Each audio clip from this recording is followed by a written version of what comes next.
Well, I gotta share this.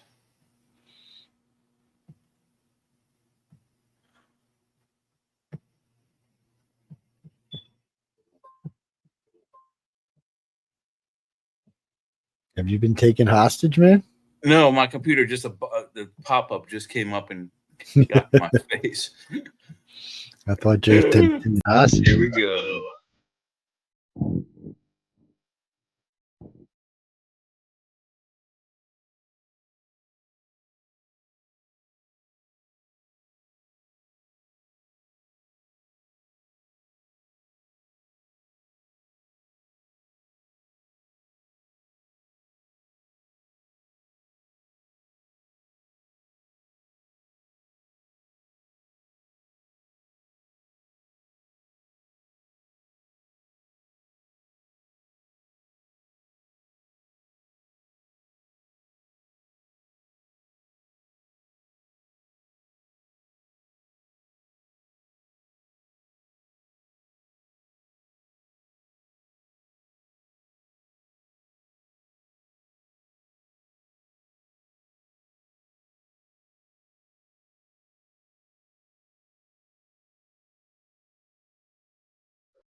Um, um, um.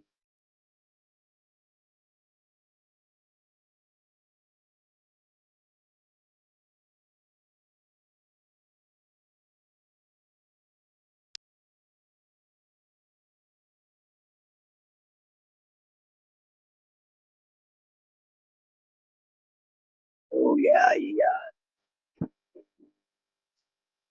It's the best. It's going to be it's the best.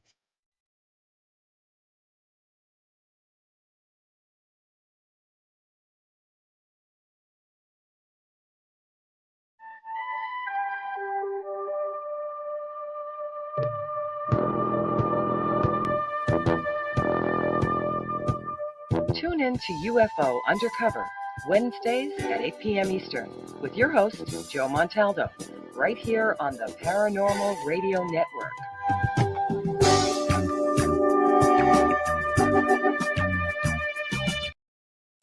The night has come, it's cold and losing my control. Your light is gone, and lonely darkness fill my soul. I wish that you could save me from my isolation. It's way too complicated. Let's stop this conversation. Let's stop this conversation. We got no relation. I have come, it's cold and losing my control.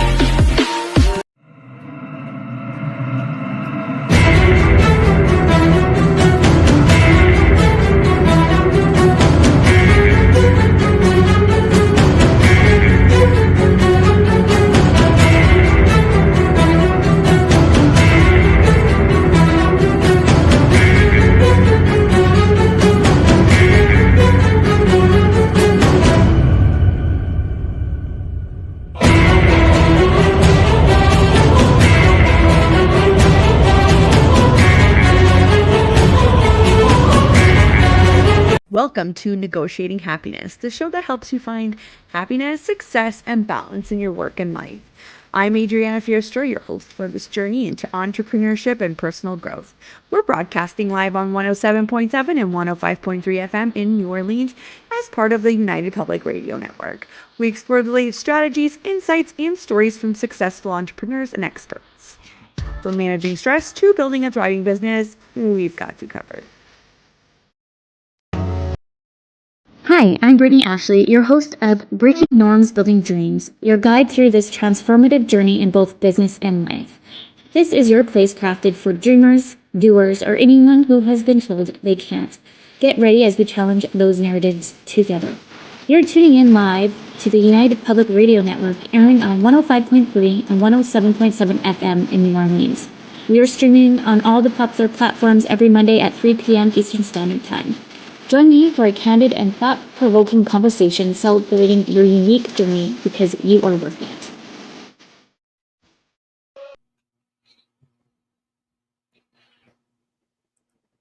Oh, I think Jay fell asleep, yo. No, I'm not up there, am I, though? Yeah, you're still up there. No, let me get where I was. Well, you can remove it, Goofy. Yeah, oh, I wasn't thinking about that. Yeah, hang on. How do I get to that? There it is. Boom. And right where we left.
And another one bites the dust, says Hamas to Donald Trump. Welcome, everyone, to News on the Flip Side. I hope you're all joining and grading and having a great October.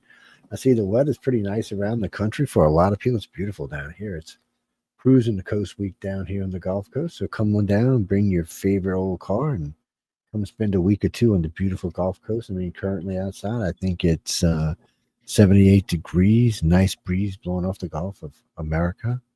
You come sit and watch the beautiful sky. We had all the great cars driving up and down from one side of Mississippi to the other. Anyway, welcome to News on the Flip Side, people. How you doing out there, Jay? How you doing? How's everybody doing, Joe? Nice to see you in the room. We're doing pretty good over here. It's getting a little chilly. I actually busted out this little space heater, so it's on low, so it's not that cold. it's getting chilly up here in the north. Yeah, it hasn't gotten really cool. It's nice down here because the AC, I like to keep the AC low. So if I keep it low right now, it's cold outside. I mean, it's not cold outside, it's cool outside. Yeah, Joe Fox in the room too, Joe. Yeah, that's what I was saying. That's so high. Joe, the boxer Joe. So right off the bat, people, so Hamas, Trump was it today or yesterday said, oh, you got X amount of hours or bleep, bleep, bleep, bleep, bleep, bleep, bleep, bleep, and no more Hamas.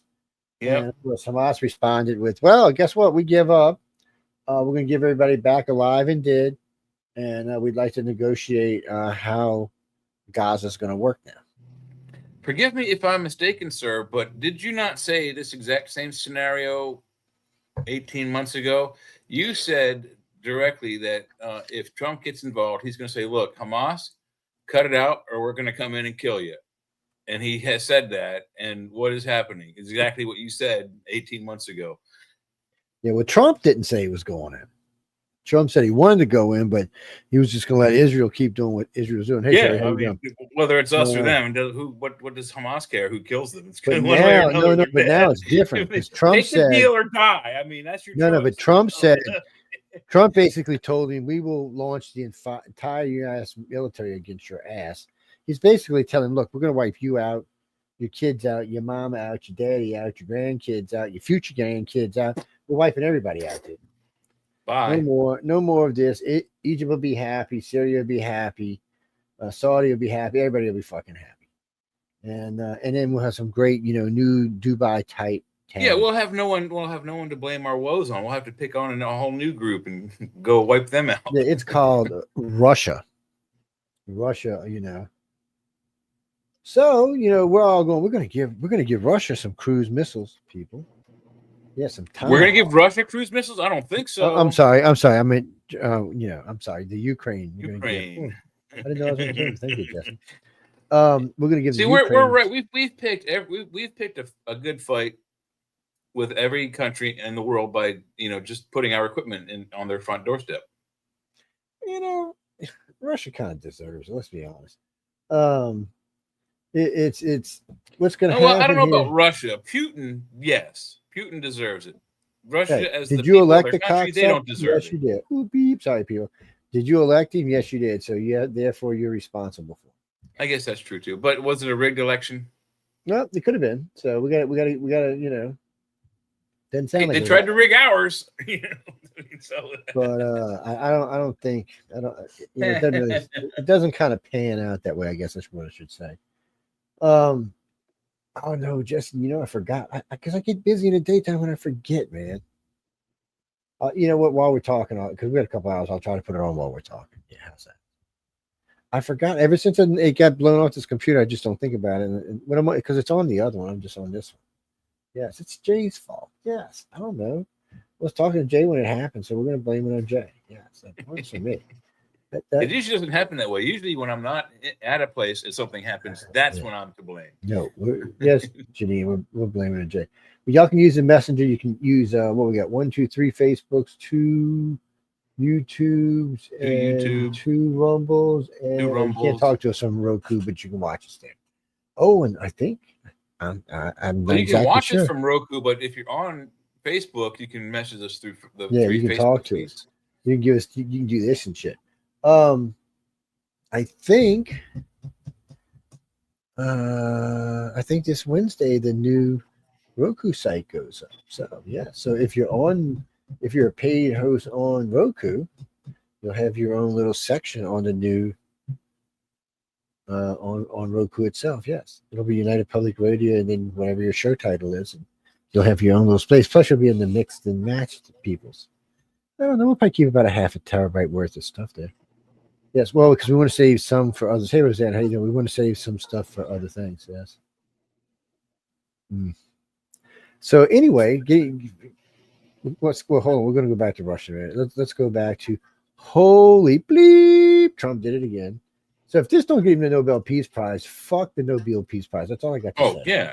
Well, I mean, if it goes through, we know that they're famous for stall tactics and all other kinds of things. I mean, they're already on my shit list as it is. But well, the latest thing I saw was that they were saying it was one of those ticker tape things, and it was saying that the Hamas has some conditions they want to put on it now. So it may come to the point where it's just like, you know what, Benny, go get them. No, I seen mostly what they wanted. Most of it's going to be okay. Some of it Trump will say no to. Some Israel say no to, but the rest they'll probably get. I mean, the amount of people they're going to give them that were in jail for life is pretty big amount. So for like I think it's 25 living people and the rest are dead. You're giving. Yeah, no, I'm talking about what Israel's giving back to them. That's what I'm saying. Yeah, they're giving back, you know, hundreds of criminals for 47 people, half of which of them are dead, or more than half are dead. Yeah, no. Well, I thought it was 49 were alive and like 100 and something were dead. No, so the total is 47 are being returned, and like only 25 of them are alive. Yeah, it's better than nothing.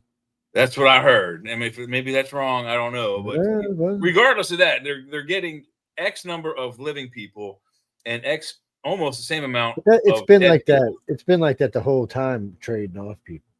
It's ridiculous. I mean, we're giving these criminals back their criminals. We're reinforcing them to, you know, have them give us dead people.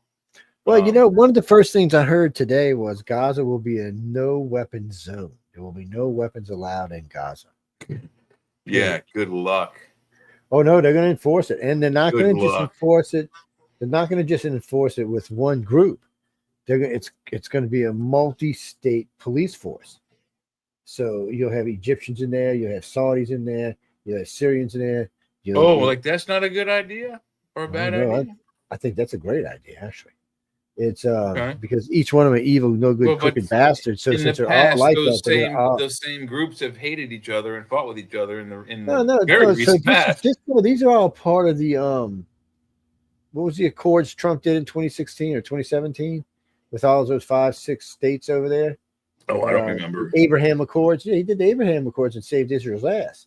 You got a bunch of people to sign on, including Saudi, to sign on with them to protect them and help them and shit. So they're going to use that now. And then some other countries just want to get involved. Matter of fact, the only real holdout has been is Iran. Everybody else seems to want to be involved. They want to make it like the new Dubai. They want to make it even bigger and better. Like they're telling people, look, you can stay here if you want to stay, and we'll get you a place here to stay. Love or hate the region, it's the birthplace of civilization. It's the birthplace of religion. If you will, it's the birthplace of Muhammad, of Jesus, Yahweh, whatever, the three main religions. And there are other religions that have, ties to the area, whether they came in for, their own hajras or, spiritual journeys, whatever their religion calls it. The whole place it's history. It should be accessible to everyone that would is interested in ancient biblical history or ancient Judaic history, without having to go there and seeing it all blown to bits, or get blown to bits while they're looking at it. It's well, we'll see what happens, but it looks like Hamas wants out of this, and I don't know how much real power Hamas has left. So I don't know how they're going to be part of the government, but they called it a trilateral government. So Israel, I think Israel's going to be responsible for the security of the state, because I think they're going to give it, basically it's going to belong to Israel. I guess it's going to be like an Indian reservation in America. Yeah. So, but they're serious about the no weapons. They're going to have things all set around. They're going to be scanning all the time for weapons. You get caught with weapons the first time you're out, the second time you execute. Wow. That's pretty serious. Yeah. Well, you can't let any weapons build up in there because you know what's going to happen. And I think they want to diversify the population more. Fragment it up so it's not as dangerous. Well, I mean, I guess if you can make it so that everyone who has right now, the people that have differing views, if you can make them take ownership of that strip of land, maybe they will come together as friends more often than enemies. Yeah. Right now it's looking pretty good. Personally, I think a lot of people are just tired of dying, or watching people die, or having friends and family die. I think they just get tired of it. Well, I mean, I'm tired of listening to people that are talking about this area. This area's ever since I've been a kid. There's always been some sort of armed conflict, people dying, kids being hurt. This place was a disaster before Jesus was a kid, right? And it has been for so long. I mean, it needs to change. Even before the Greeks were conquering, it was a boil on the planet's ass. It's I don't know, guys. What do you think? Jay and I have talked many times of how we could remedy the Middle Eastern problem, but because it's going to happen. All that beautiful sand, that sand, and all that's leftover petroleum is going to meld together, make this beautiful green glowing grass that's going to supply that whole side of the world with power for a long, long, long time. We'll sound like Donald Trump, a very, very long. It'll make a mineral called trinitite. Nuclear radiated sand or glass. Yes, and then we'll have the Arab Hulk. I would kill the Americans. What should not just tease Jack?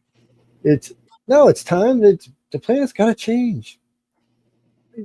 No, I'm not so much worried about global warming. Look, let me put it this way: when it comes to global, I used to hear all these horror stories, and I remembered something I was taught in school. Okay, natural. The planet gets warmer. The things raise, the tides raise, or the oceans raise. You move inland further. Still, but Darren's like, oh, all the vegetation's going to die. Okay, that's the dumbest things I ever heard. Vegetables love a carbon-rich environment. It's going to make them much more back when the dinosaurs lived, everything was larger and lusher. So that's how it would actually Dinosaurs revert had to larger lungs. They exhaled more carbon gases. More what do they call them? Jesus, what do they call it? The gases we breathe out to make our atmosphere so bad. Carbon Anyway, dioxide. Carbon dioxide. Okay. yeah, But I get them two to two. I always flip flop carbon dioxide. Greenhouse gases. Greenhouse gases. That's the word I'm looking for. There was more greenhouse gases because the animals were 160 feet long, or 70 feet long and 160 feet tall. Huge creatures with lungs that could fit 5 or 6 of us humans inside easy. They're breathing out so much more carbon dioxide. The plants can they thrive off that. Exactly what Joseph. If we had the atmosphere, if we had the some of the atmosphere from the planet Venus and dumped it on our planet, our plants would be like, I mean, it would be like a chia pet explosion. Our planet would just turn completely green. It's so, I mean, yes, the times the water would, what would happen is, people, this is how it works. Everything would rise and the oceans would rise, we'd move inland, and then all of a sudden we get just warm enough that it would trigger an ice age, which is how ice ages usually happen. And it triggers it, and then guess what? Now we're in an ice age for the next, I don't know, 100,000 years or so. Slip, slide, and away. I don't know. I have to look. I forgot how long the last one was, but it wasn't 15,000 years. It was longer than that. Hey, Google, how long was the last ice age? How long did it last? Of course not. According to theconversation.com, when most people talk about the ice age, they are usually referring to the Be a good idea, Roseanne. Began about 115,000 years ago and ended about 11,000 years ago with the start of the current interglacial period. During that time, so 100,000 years. Yeah, 150,000 years roughly. Jesus. No, I knew they were long. I thought they were about 100, but 150 is cool too. It takes time to form them big glaciers. Takes time to melt them. Even they form faster than they melt. Well, the thing about I notice is it just seems just to be a cycle on the planet. If science is right, then this is the 3rd or the 4th time this has happened on Earth. It's not even the 2nd time. And right now, people, the caps haven't all melted and stuff. And the southern cap is actually growing, so it's not even in danger anymore. And so I don't know. It's a little weird. And Jack, let me explain this to you. Poles flipping cannot flip the planet. Okay, it's a magnetic pole they're talking about. They're not talking about a land mass flipping over to. They're not talking about the southern piece of land flipping to the north and the north flipping to the south. That's not what they're talking about. That would be a disaster of biblical proportion.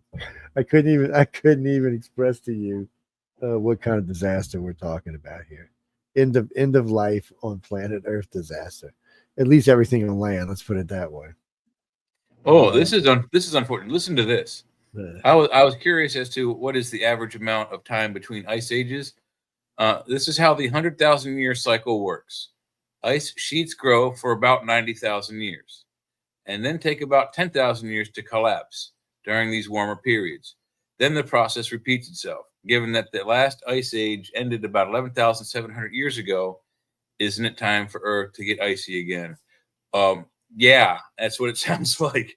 So, well, that's what they said in the 70s. The ice age was on the way back, and they kept saying it's warm, but the scientists kept telling me it's always a warming event pre every ice age. Something has to melt the ice, yeah. So it's well, Jack, it's weird because the ocean's a very, very advanced thing, and it's very delicate. And the fact that we need those convection currents that run north and south. It's what keeps the oxygen moving, the plankton moving, keeps the oceans alive, keeps everything moving and churning. And what happens is if you get too much fresh water in there, it dilutes the salt water, the salinity, and it can break the chain. Now, the chain will probably eventually start back anyway on its own. Because it is, the chain is still going. So it's something that happens cyclically. Planet is used to it. Well, no, we just told you in the dinosaur era and one of the other eras, there was no ice on the planet. None, zero. Psst. Not even on tops of mountains, there was no ice. It's all water in the. Okay, Jimmy. First off, when you do estimates for ice, for the melting of ice, you do not do estimates for the ice that's already in the water. It has already displaced whatever it's going to displace because it's like ice cubes in your glass. Okay. Yeah, it's not going to get any bigger. So when they melt, it's still poop. It's still there. So yeah, so it's basically the same thing. But what you have to worry about is the amount of ice on the land mass itself and how thick that ice is. People think sometimes, oh, what is it, like 10 feet? No, it's like 10 miles. So it's a much different thing if all of that ice melts. But those estimates of 300 feet, that's a joke. There's no evidence of anywhere on a planet that was all ever the that. stuff in the Arctic Circle is accounted for because there's no land mass under it. It's already floating. The stuff on Antarctica is in some places 12 miles thick. If that were to melt all at once, we're living in the mountains, guys. Pretty much. I'll be swimming up to somebody's house, man. Mm-hmm. Guess you have to hook me up 2 alligators and make me some skis out of it. Yeah, I was just gonna say you're gonna roll up in your pirogue with two gators trailing on the back of it by the tail. I'm gonna have it throwing it like a sled, man. Papa Noel down here. Oh, what's his name? He has 8 tiny alligator pulling his sled. Yeah, the occasional. Oh no, so Jack, down in Reserve, Louisiana, they light up the levees because they have levees against the rivers down here. Big, huge bonfires. I mean, huge. These things are massive. They build like oil rigs and all kind of images and stuff on both sides of the river, and they light up the river so that Papa Noel can see it on his way in with his 8 tiny reindeer. That way, it guides him into reserve, so he can deliver presents to everybody. Yeah, that's the story, man. Hey, don't look at me. I don't make these stories up this long before I was even a thought. Yes. Yeah. It's interesting. I think we're only like 82 days or something for Christmas, 83 or something. Oh, well, I accidentally closed my thing. I'll get all the holidays up. Give me a minute and we'll get it. So anyway, so Trump's getting credit for this. Now, if everything goes according to plan, if he don't get the Nobel Peace Prize after this, I will, every time I get a chance, I will hate on the Nobel Peace Prize. That reminds me, didn't Hillary Clinton, didn't she say something about if he got Hamas to stop, she would endorse him for Nobel Prize? Well, I don't know about now because she might be going to jail, but we'll talk about that later. Oops. I guess she didn't speak soon enough. What I was thinking is Soros might have got himself infiltrated. So, Soros Jr. is hanging out with Huma Adin, which, is Hillary Clinton's main squeeze. It used to be Anthony Weiner's main squeeze. His wife, I should say. I apologize. And she's the one who left a laptop full of classified information in a car in Saudi Arabia that wasn't even coded. Just left it sitting in the back seat of the car. And nobody went and retrieved it. Yeah. I wonder what was on that laptop. Because wasn't Hillary Secretary of State at the time? I can only wonder what was on that laptop, ladies and gentlemen. But anyway, she has now been called in front of the principal's office now. Pam Bondi and her people would like to speak to her and her husband about several things I hear, including the Epstein stuff. So there'll be a little chit chat about that. And of course, while we're on Epstein, we might as well mention Diddy. 50 months with time served. That leaves him 37 months, 36 months left.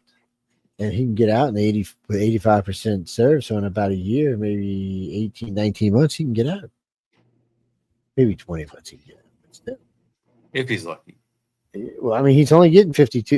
He only got 50 months, which is 4 years, 2 months. He's already got 13. By the time he moves, he'll have 14 months out of that. So what is that? 12. So he would have 3 years. He's got 3 years left to serve. So he needs to be 85%. You can't get out of a Fed pen. You got to serve 85% of your sentence. So, but they can't. He's there a while. So they can cheat this. Well, I mean, 3 years is 3 years, but they can cheat. So what they can do is He could get out in 2 years. He could get out in 2 years, but they could elect to put him in a halfway house, like in 18 months or something. Are you ready for the holiday countdowns? Yeah, go ahead. Rip him out. So I'm going to just like bit between them, so I won't be on this page. But here's the first one: Halloween. Where the hell am I? So that's a good thing. Jingle bells, jingle. 27 days, 1 hour, 10 minutes, 55 seconds.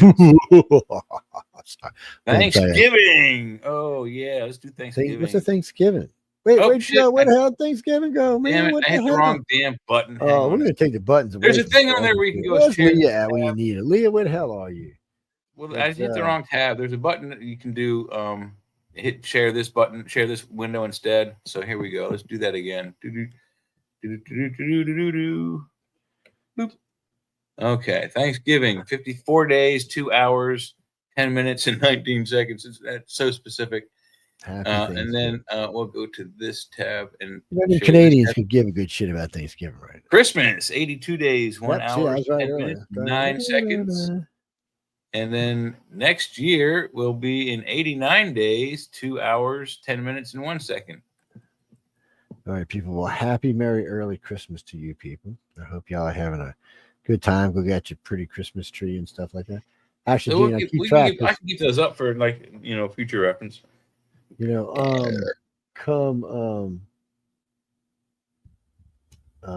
is it?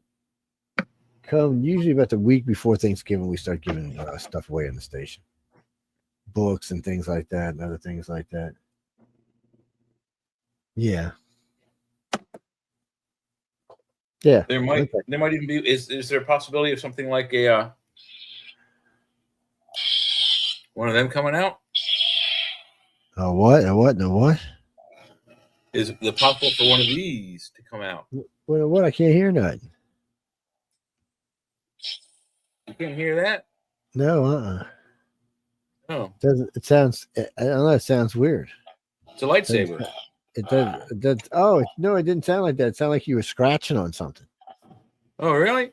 Yeah. Here, look. It's maybe my you got to say It doesn't sound like a lightsaber coming across. Well, yeah, they told me I could order a little board for this one since they don't know what's wrong with it. Guy said you could just mail us the whole thing. Well, it's like, what the fuck would I mail you the whole thing for? It's not good. No, I had too many battles with the Chihuahua with the lightsabers and dust. We lost the audio part of the lightsaber. Yes, the Chihuahuas are tough, man. They're like little mini Yodas and shit, like Baby Yoda.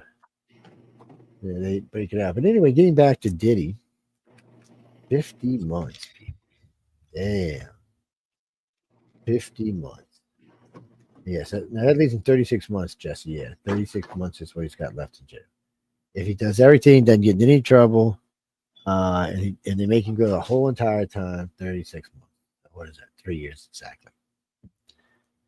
Yeah, well, 3 years. But really, like I said, in a year and a half, if he's done everything he's supposed to, and he's giving money out and doing things, maybe 18 months he can get in the halfway house, and then he'll probably spend, I don't know, anywhere from 6 months to a year in a halfway house, and then they'll release him. Yes. Will he get probation? No, it depends. But if he serves almost his whole time, they probably won't be any probation. No, they probably won't. Well, his behavior is going to take factor into it, and he won't get out early if he's got any kind of bad behavior. So I guarantee he'll be on as good as he can. And if he also helps to speak to people like young men's groups and stuff, say, hey, look, this is what happens when you let money go to your head and stuff, into your your Tootsie Roll. And you let too much money go to your Tootsie Roll, it gets you in trouble. So we talked about this when Mike was hosting with us. The only way, and we all agreed on it, the only way he was getting real time is if those racketeering charges stuck. Yeah. Without him, he just wasn't going to get real time. And the other things were just just part of the package. They probably wouldn't gotten convictions. It was definitely the crossing the state lines we knew was going to get him, and that's what it is. It got him. That's what got him. And he was, and the judge seemed to have been tied for what he could actually give him sentence wise. A lot of people thought he was going to get. They were asking for 11. Most people thought he was going to get 70 months, which would have been another year and 2/3. But added on to it on that, but they didn't. So I think the judge really thinks the guy learned his lesson. But people forgot, and people, if you're listening to this isn't the first time Diddy's been in trouble for this kind of shit. It's not his first rodeo. So go back 20 years and you see it again. So maybe after a long enough period of time, he forgets. Don't look at me. It's not my fault. No, we're going to be going to break in about 10 minutes. Why? What you got? What do you want? Cowboys and Indians. Oh, oh no, I know what you're talking about. On what's his name? Gruesome Newsom. Yeah, I saw that. He's an idiot. I don't even know what else to tell you about the man. The man's an idiot. I'm not kidding you. Like Chihuahuas have more sense than he does. He might be facing felony. He looks like he might be in trouble. He does. He might be in trouble for felony. I don't think this is. Maybe it's just scare tactics. I don't know, but I think it was on Fox they were saying it that some of his rhetoric in the past few months and weeks has been secessionist, and that he may be going up to see Trump and the Supreme Court for being a secessionist state. Yeah, I don't know. I mean, so what a lot of people don't realize, something that I was reminded of today, is that, and I forget the name of the act. It happened after the Civil War, but there was an act by Congress that clearly states that at the state level, the state cannot supersede federal domain, and it cannot occupy or try to take over federal property, including federal banks. So with some of these sanctuary cities and states, that goes exactly against the Constitution of the United States of America, but it also goes against the governors and or mayors of those cities who run those places. It goes against their usual sworn oaths, what they're allowing to happen with the ICE raids. And any of these cities, at some point, if they don't relent and stop the backlash and stop trying to interfere with this, they could be going to jail for becoming a secessionist state. Almost exactly what happened with the Civil War. States seceded from the Union because they disagreed on certain laws, and that's what Governor Newsom sounds like. That's what his rhetoric sounds like. He wants to leave the Union. More power to him. Unfortunately for Gruesome Newsom, it don't work that way. Yeah, I know. He's clearly delusional. I mean, almost all of the Democrats that are very, very left on this issue are absolutely delusional. Well, technically, Jesse, there's no legal way to leave the Union. Yeah, you can ask for a vote, and if 2/3 of everybody agrees, 2/3 of the country, that's states. Yeah. It's got to be 2/3 of the Senate, 2/3 of the House, the president, and 2/3 of the popular vote, and then you can leave. Yes, you can't get that. You can't leave. Fail any of them, you can't leave. But I argue that California at this moment is so highly unpopular and undesirable that I would not be surprised that the people of the country decide to let them secede, let them go out on their own. The thing they want to do is they don't want to do that, because if you look at the last election and if you look how much of the state was red, it's a lot. So they're not going to let us succeed. But what they might do is they've decided to call it the two-state solution, kind of like the Israel thing. So basically, the coastline all the way up to Oregon would be California. And all of that from about, I don't know, probably 100 miles, 200 miles inland or something, maybe 3. Everything from that point all the way to the other side of California would be a new state. Western California or Eastern California or something, which would be a conservative state, which would command about 1/3 of the California population, which would take a lot of them blue votes away from. Matter of fact, it would put California down there with Florida and New York and make Texas the largest populated state. And they've been talking about it serious inside the state a lot. There's a map out there somewhere. I seen it just the other day on ABC. I was watching, and they actually showed it.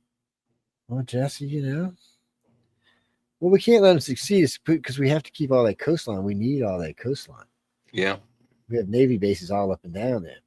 So what we can do is put their backs against the ocean and put a red giant in front of them and stop as a stop block.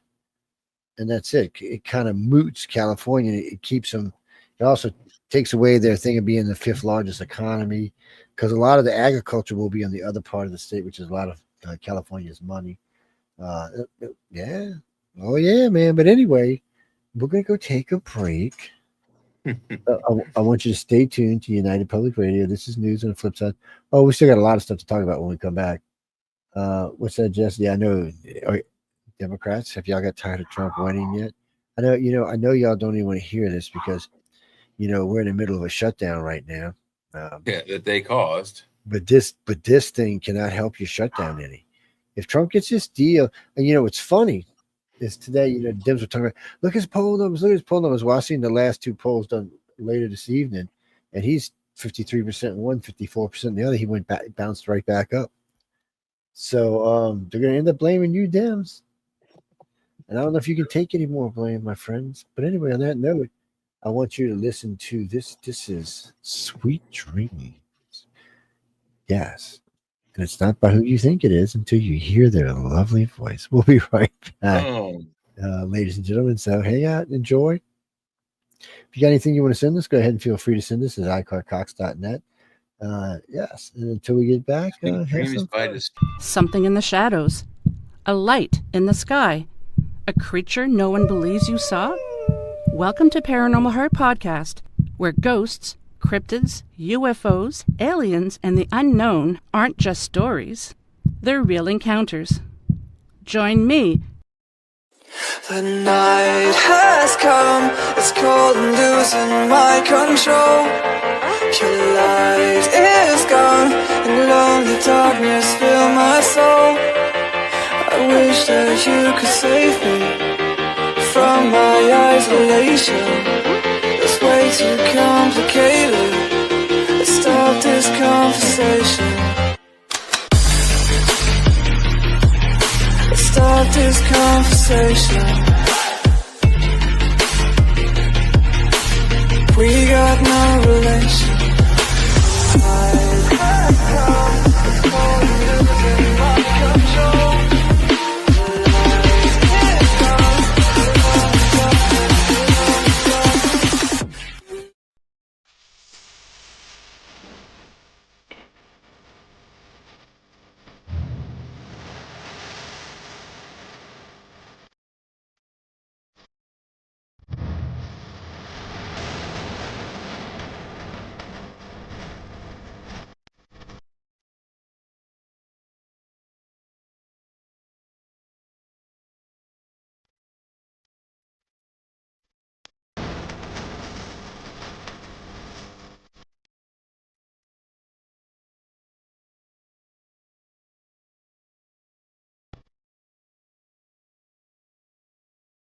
Are you ready to explore the unknown?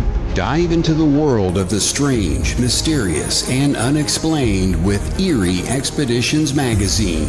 Each issue is packed with spine-tingling tales, cutting-edge paranormal investigations, and exclusive insights into hauntings, cryptids, UFOs, and more. Whether you're a seasoned investigator or just love a good ghost story, Eerie Expeditions magazine has something for you. Join our growing community of truth seekers and adventure lovers. Subscribe today at EerieExpeditionsMagazine.com and unlock the secrets of the supernatural. Are you ready? That's EerieExpeditionsMagazine.com, where the extraordinary is just a click away. Dare to discover.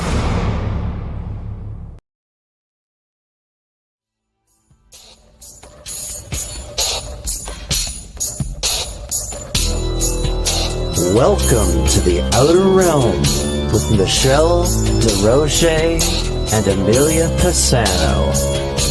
Airing live on the United Public Radio Network, 105.3 FM in New Orleans.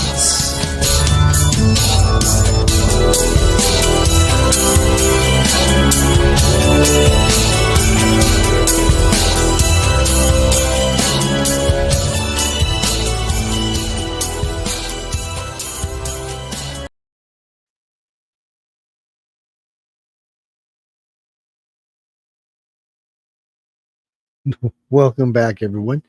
Why do we still have that up on the page like that? Let's get rid of that for everybody so y'all don't have to look at that ugly thing anymore.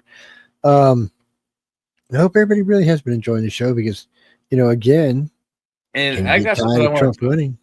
before we go really quick. I guess you said something about polls, and I just this is the first thing that came up. It was 3 hours ago. And I can't believe we got talking about this at the end of the show because it's when you want to do the rest of the polls. But check this out. This is the This is The Economist tracking the presidency popularity poll.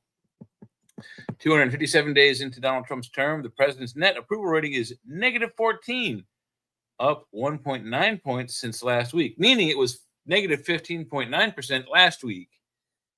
So 40% approve, 55% disapprove, and 4% not sure. Wow, where the hell are they getting those numbers from? Because there's a lot of other people I hear on the news and other networks, even those that don't like him. He's in the 50s. Oh yeah, well, no, he was underwater for a couple of days there, and the CNN guy came on and said, "Okay." Well, that post said 3 hours ago when it came up, so it was the most recent thing. So I don't know what they're thinking. So, but anyway, they were saying he was underwater, and then the CNN guy goes, "It doesn't really matter." He said because y'all are still further underwater, you're not catching up to him. And then he went over what the Republicans, the GOP, were. They were so. Let me get it straight in my head. So, on the economy, the GOP was plus 7%. The Democrats were minus 13. So that's a net of 20% difference, 20 points difference between the two. Well, that's a loss in any election. So now we're going to jump up to immigration. Immigration, the Republicans are plus 13%. The Democrats are minus 20. That's a difference of 33 points, guys. You can't win on that. But it gets even worse. Now, these are two of the top things that people are voting on. Here comes the third. Crime.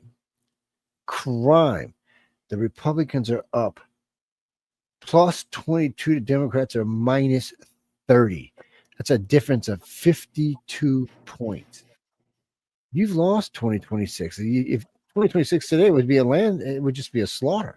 Yeah. Well, I mean, the numbers were saying the same thing between Trump and Harris during the election period. The numbers they weren't on her side, even though her numbers were being reported as exactly like Biden's were. Even though Biden's numbers weren't actually correct. I mean, they were padding the ticket so she looked better so that she might get more votes. Didn't work. Sorry. Worked with Biden though, didn't it? Well, it kind of worked for Biden. It didn't always work for Biden, but he got in somehow. We did 18 months of polls, so we'll be getting into the polling season in just 2 hours, an hour and a half, something like that. Yeah. No, I'm talking about the season where we're doing them every show. Oh yeah. We start January 1st for that. So what do you mean? Because there's only 8 months, or I'm sorry, 10 months to the election. January 1st starts 2026, November. I'd have to look the exact date, 2nd, 4th, it's somewhere up in there usually, of next year is the 2026. Yes, midterms. And as it stands right now, you just heard me give you the numbers. As it stands right now, y'all are done. I was at my doctor's this morning. He asked the same question. I said, yeah, I believe it's called the midterms, and it's exactly right. So, yeah. So right now we're in. So come November of this year, we'll be 1 year away from midterms. So right now we're 1 year and a month, 13 months from midterms. Yes. So starting in January, we'll start doing polls. Because then we're going to see who the primary people are going to be for the Democratic Party. Oh, it's going to be Newsom versus Camilla, the knockout Harris.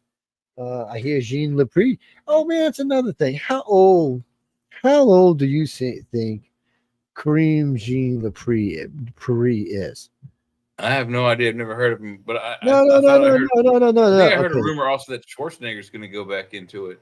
No, Schwarzenegger's too old, but no, Kareem Jean Pierre, the girl, the spokesperson for Joe Biden, the little black girl with the curly hair. Don't No, really remember. how do you not remember? Oh God, Jay, we're gonna somebody smack you. Somebody needs to I'm smack sure we talked about it, but I can't picture her face right now. So Yeah, she's a little short black girl. She's a first black and first lesbian to hold the spot. Anyway, everybody thinks she's like 27, 28 years old. She's 51. Mm. When you see her, you're going to see her. You're going to go, wait, what? 50? No, there's no way. What's her name? Kareem Jean Pierre, I believe is how you say it. Just she was the spokesperson for Joe Biden on the White House. Kareem Jean Pierre.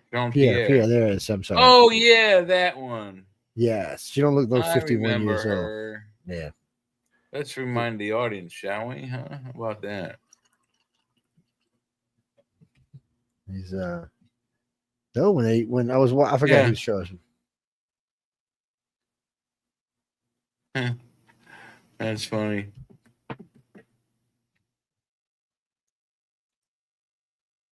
There she is, Kareem Jean Pierre.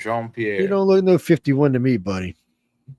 Yeah, it's kind of weird. Either plastic surgery or money keeping that girl alive. Well, we caught a thing where they were talking about her new book, her tell-all book. Oh, geez. And now you know she's an independent now, Jay. Would you say she's an idiot? I agree. What was that? She is an idiot too, but she's an independent idiot, whatever you want to call it, people. But that's what she is now. And she wrote this tell-all book, I think called Independent, if I believe correctly. And we're gonna all get to hear all the dirty little nasty things. What's the name of the book? I think it's called The Independent. The Independent. I think. I could be wrong, but you look it up and see. No, I don't even have that much interest to make sure that that's the correct title for it, because I wouldn't want to plug her for $1 million. So anyway, ladies and gentlemen, she's got her book out now. Well, actually, it drops this month sometime. So who's the ghost author? We should look into that. Yes, and so she's got it. She's it's out there now. Now, the girl who was running finances for the DNC, who also left the DNC and who's also now an independent, little young Asian woman. I can't think of her name. She's like 30s, 40 something. She's the one that got all the big donors to sign on this $1.5 billion. People they spent $500 million a month for this election. That Obama was bad. He spent $1 billion each time, but that was for the whole year. She did this in 3 months. $500 million per month. Per month, $1.5 billion.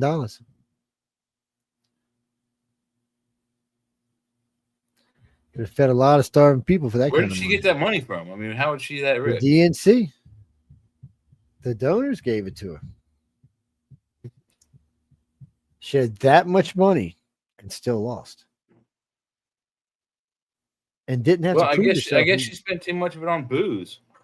You don't know. What she did is she didn't make it about the issues, and people wanted to know about the issues. She tried to make it. She couldn't turn a clear answer to any issue question anybody asked her. If a third grader asked her, "What's your policy on the economy?" she'd be like, "Well, you see, when I was a kid, I started in the suburbs. Who gives a shit where you started from?" None of her stories, none of her bullshit ever answered any legitimate question she was ever poised. Did you ever notice that? I mean, every question they asked her, she like. But she was like that. She danced all around it. She was like that when she was VP before she even ran.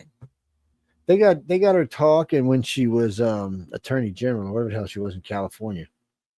And she I couldn't imagine working with her as Attorney General. Jesus Christ, you never get anybody put in jail. She's no, they put people in jail all the time. Plus, they kept them in jail longer to use them for cheap labor that were helping the highways and stuff. She got in trouble for that, actually. Nobody cared, Well, apparently people knew enough about that to not to vote for her to become president. Well, you know who brought it up was Tulsi Gabbard.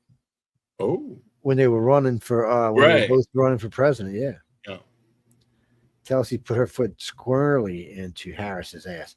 That's why I couldn't believe that's knee deep though. I mean, that was really. And you know, I think that's one of the reasons Joe picked her, because Joe knew she'd already been embarrassed in front of everybody. I guess, yeah. Burmisma. Where are you from? Greece? Oh, well, never heard of it. What are you talking about? No Russian Americans war going on right now. Well, who told you that? What do you mean it's all your news? No, we're not killing each other. No, we're in a shut. America couldn't fight right now anyway. We're in a shutdown. Yeah, we can't go kill nobody right now. Yeah. Well, the military is funded until Tuesday. Military's funded no matter what, though. Yeah. But they don't have to pay the soldiers if they don't want to. They won't get their pay for a few weeks. It'll be delayed, but they will get paid. Yeah, well, eventually they will be. Yeah. Oh, yeah. With probably some bonuses because of the lateness of it. But while they're deployed, they got 3 squares and a place to sleep. But the fact is that are we going to be having to use their resources? Yet to be seen. But Putin has incurred over NATO airspace 3 times now, and if he does it a 4th time, I don't think that's a good sign. I don't remember, Roseanne. I'd have to go look and see. Yeah, they better quit doing it too, because Trump said shoot him down. Yep, he sure did. NATO command is a little bit more calm, but Trump said shoot him down. Yeah, Roseanne has a good question. Wasn't Kamala Harris the prosecutor on the Michael Jackson case? That's what I said. I'd have to go look and see. I'm not sure. I'd have to ask and see. Who's that? Do you know that person that just came in the room? I don't know.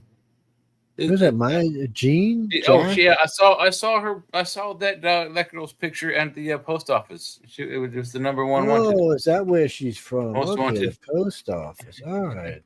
FBI's most wanted. All right, people. Shh, we got somebody in the chat on the SBI. Yes, the most wanted. Yes, her name is. I can't say her name on air because she's most wanted, so we don't want to get in trouble for this. Yeah, no, I'm getting a reward for it. That's right. I want my share. Sorry, Heidi. How you doing? It's anyway, getting back. No, we're gonna jump back one. I've been flipping back all night doing this. So you know what, guys? Hamas said, "Yes, sir, Trump. You want us on both knees or one, sir?"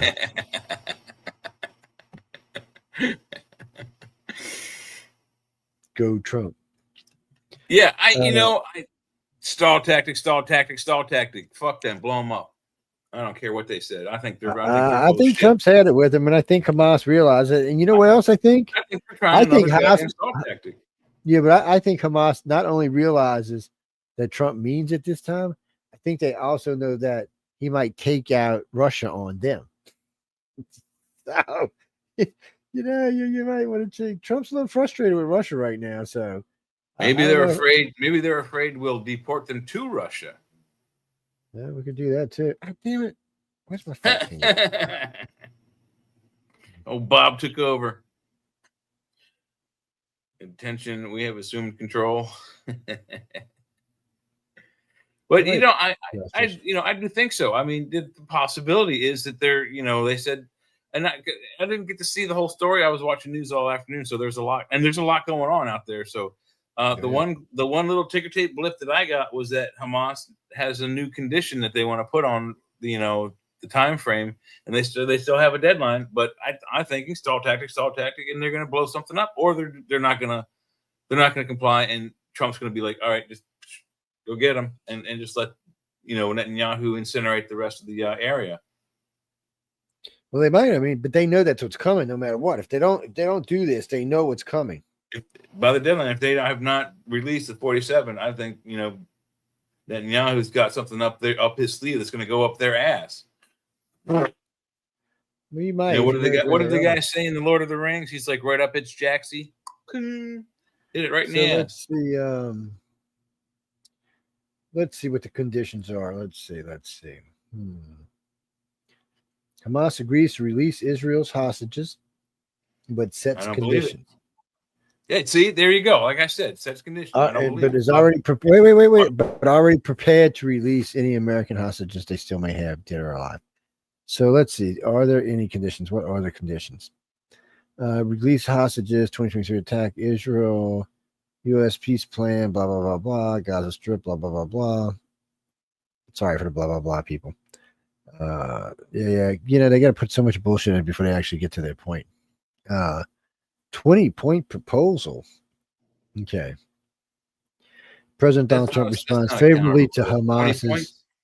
Wait. It says President Donald Trump responds favorably to Hamas's statement, even though the group failed to address the other key elements in the 20-point proposal that Israel has also demanded, including that it disarms. Completely disarmed. Yeah, everybody's got to be disarmed. And but it also calls for Israel to stop bombing the campaign. And earlier this afternoon, Trump had gave Netanyahu a call and asked him if he would stop. So we'll see how that goes. But only if Hamas complies. I don't think they're going to comply.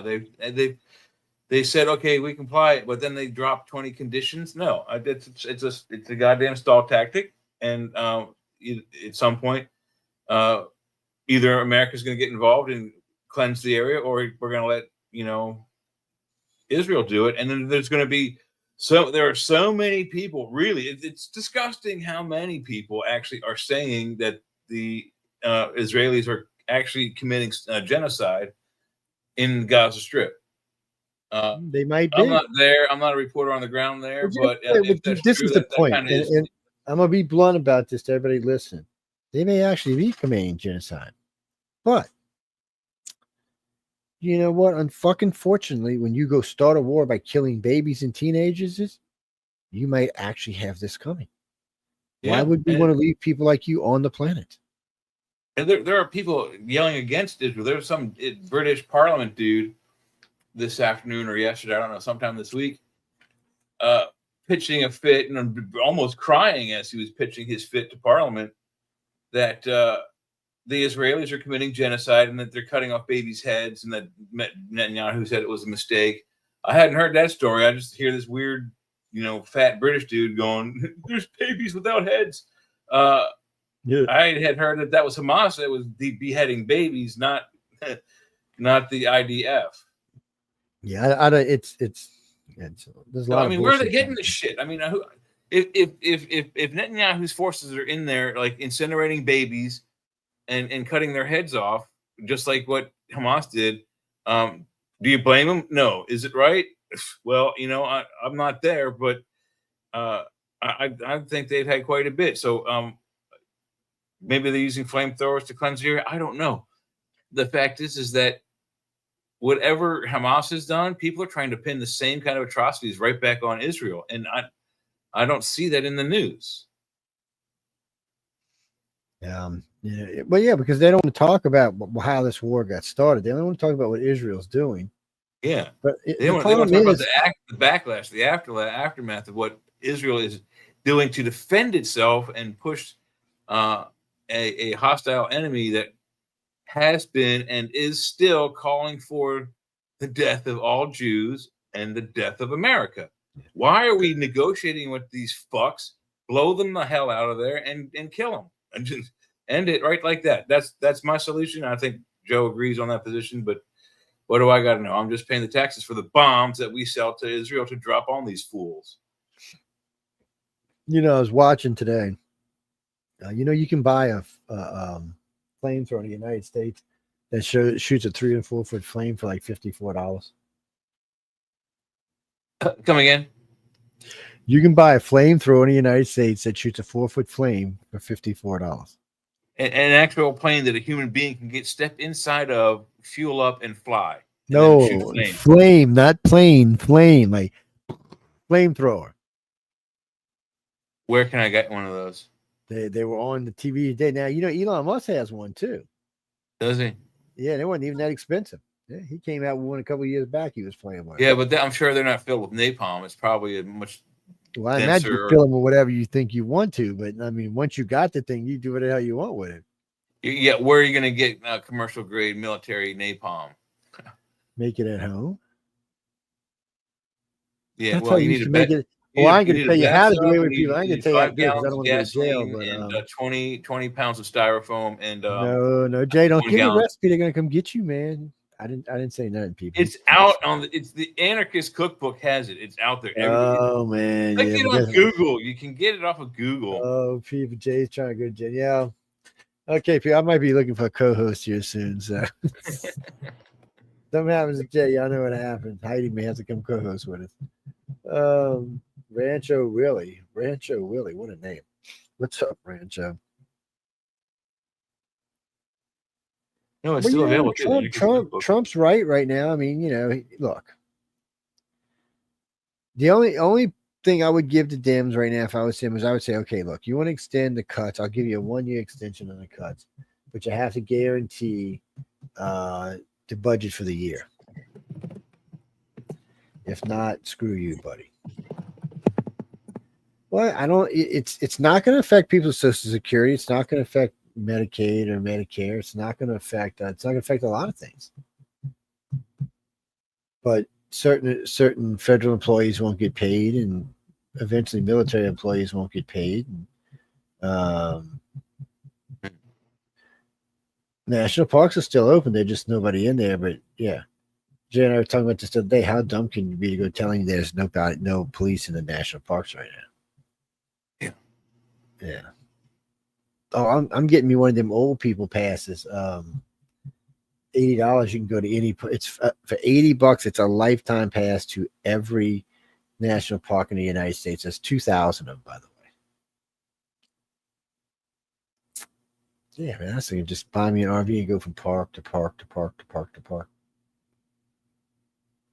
Well, down here people have a lot of those, kind of RVs you drive around and stuff. Yeah, that'd be nice to have. Go cruising, hook the station up in the back, pop up my little satellite, just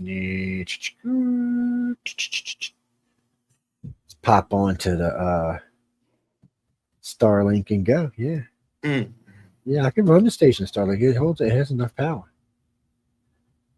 I prefer. Oh well, no, we have a good connection, but we're actually adding a new connection. It's a all fiber connection. It's 1 gig up, 1 gig down. All fiber. Yeah. And since these computers are all 36 cores with a couple of extra gadgets in there for mining, they run really fast.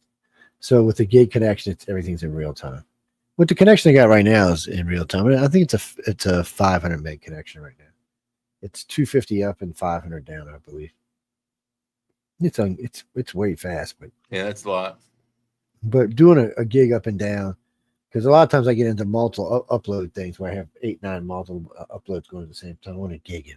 Don't even notice it. Well, I mean, the very first email, or what would become eventually called email, DARPANET was, I forget which university in California, but somewhere in California. And it was sent by telephone modem all the way to New Jersey, which I think, was it Yale? I think it was Yale.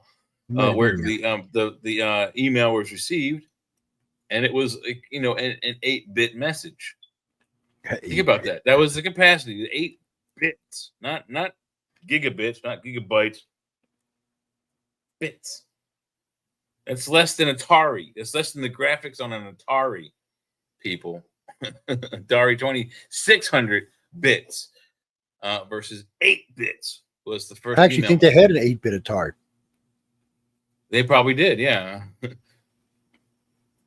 I remember when the 16-bit came out. What do you mean, Jess? Atari? Atari is a video game company. Yeah, you ever heard of Atari? How old are you? No, really, I'm not being mean. Not old enough, apparently. 35? You should know what Atari is at 35. You should have heard of Atari by now. Jesus Christ. I mean, they made just about every popular coin-operated video game you can think of. Wait, if you're in the free world, you should know who they are because the Japanese sold them.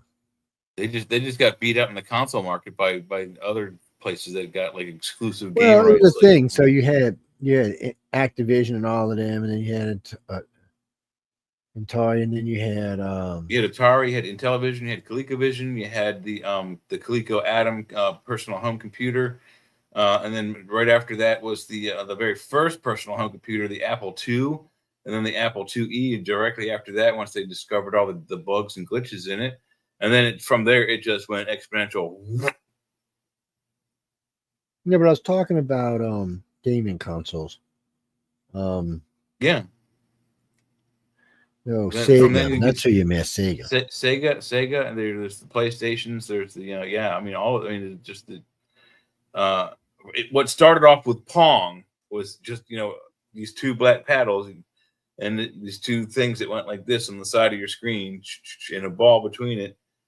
That was our very first home video game console. One game, built in, no cartridge.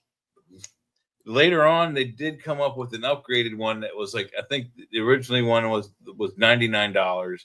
The upgraded one was $199, and it came with 4 paddles, and you could toggle a switch on it and go from one on one to 2-on-2, which was pretty cool. Which we played a lot when we were kids. Yeah. Oh yeah, we used to use it.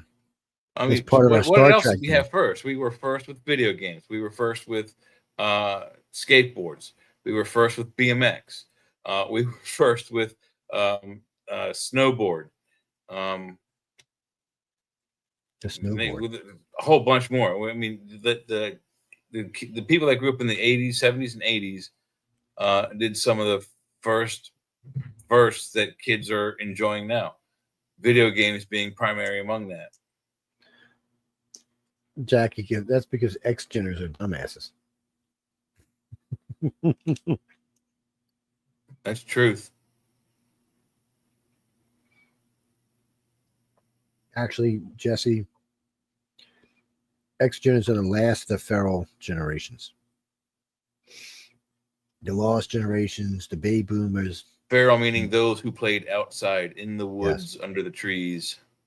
You go outside and you don't come back here till it's dark. When you woke up, mama fed you whatever, cereal, oatmeal, whatever the hell I gave you. Get out. Get out. Don't come back till it's dark, or you have to pee. That's it. Or you get injured. You get a cut or boo-boo. Yeah, they give you like $1 for lunch or something. Well, mostly what would happen is we'd be outside playing, running around, playing, hide and seek, tag, you name it, using bikes and other vehicles. What would happen is you'd run into your house. Everyone would be like, all right, break. Everyone would run back to their house and run directly to the kitchen sink. Usually mom's in there getting ready to make dinner. And you turn on the sink and you go,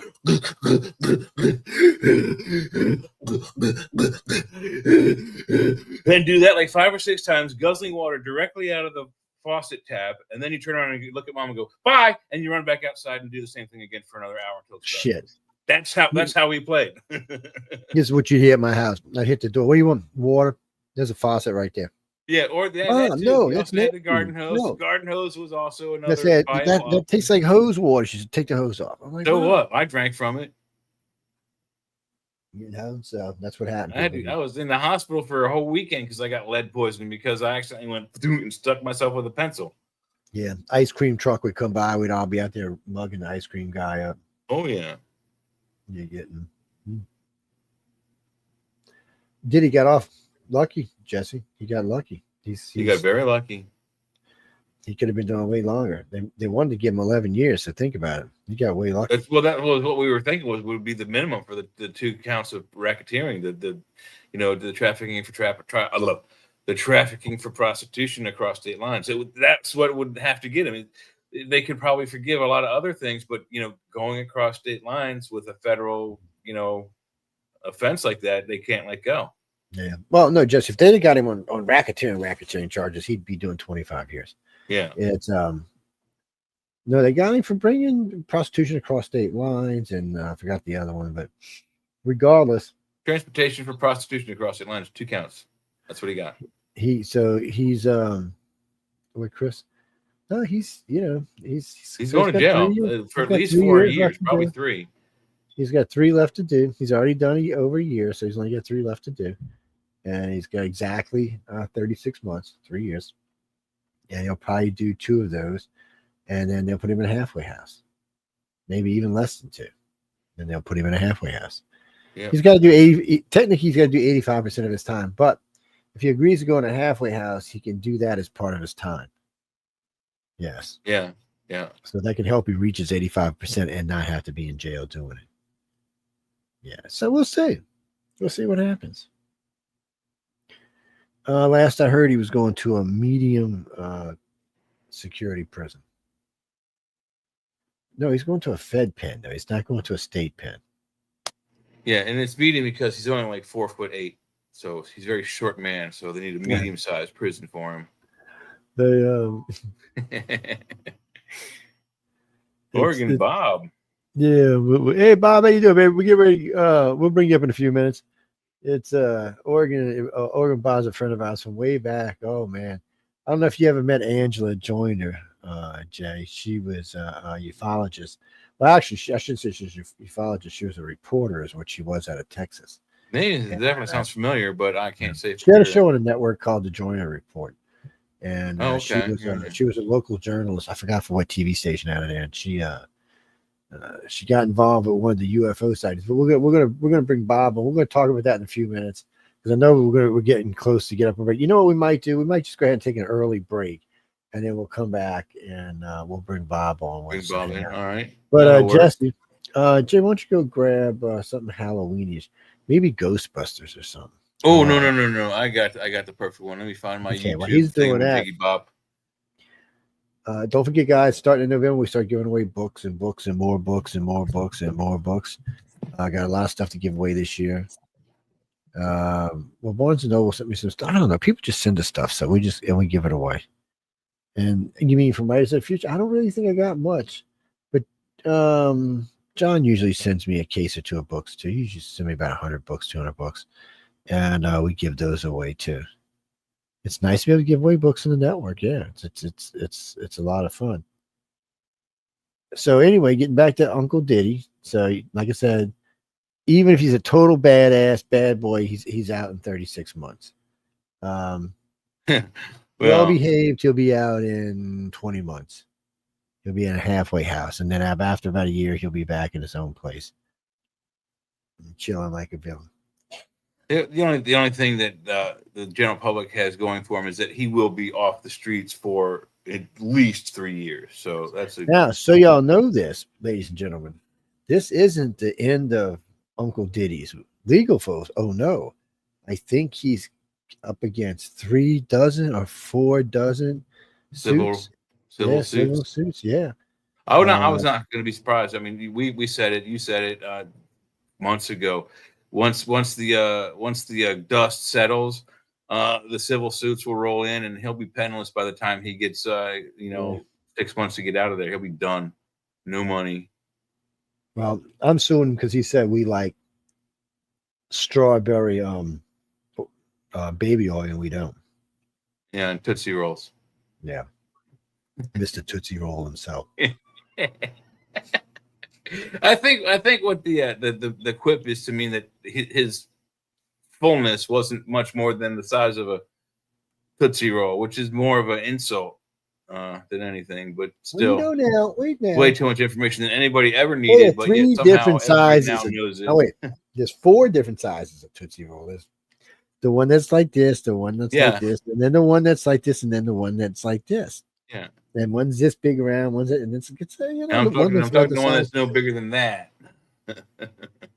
I think that was what the implication was. So, oh, Jesse, we didn't come up with none of that bullshit. But anyway, we're going to take a break right now. So, oh no, again with Trump, congrats, Trump. You know, whether you like Trump, you don't like Trump.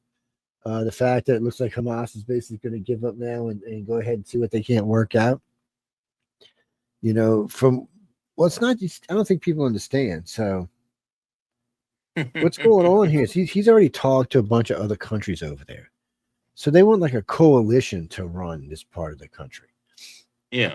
It's not going to be a 2-state solution. I think they're just going to let Israel's going to own it. And the Gazans can live there, and they're going to be allowed to live there. But they're going to open it up for a much more to be in some ways like Dubai.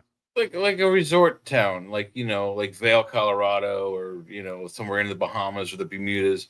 A vacation spot that anybody can go to, and not have fear or worry of seeing the town explode in front of you or getting exploded yourself being in town because a bomb blew up on you. But anyway, take us to break, and we'll be right back in a little more Oregon Bob. I'll let him properly introduce himself to you. And All until then, right. enjoy yourself. Listen to some promos, and we'll see you in about 8 or 9 minutes. All right, this is Ballroom Blitz.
Good evening, everyone. Can there be strangers afoot tonight? There be weirdos on the loose, I think. Yes, be careful out there in the world. There bees You wouldn't be weird. talking about us, would you? There bees weirdos on the loose, my friend. I'm just saying. There bees weirdos. Maybe we ought to call up the butterfly net crew. Have them go searching. Oh, tubular bells.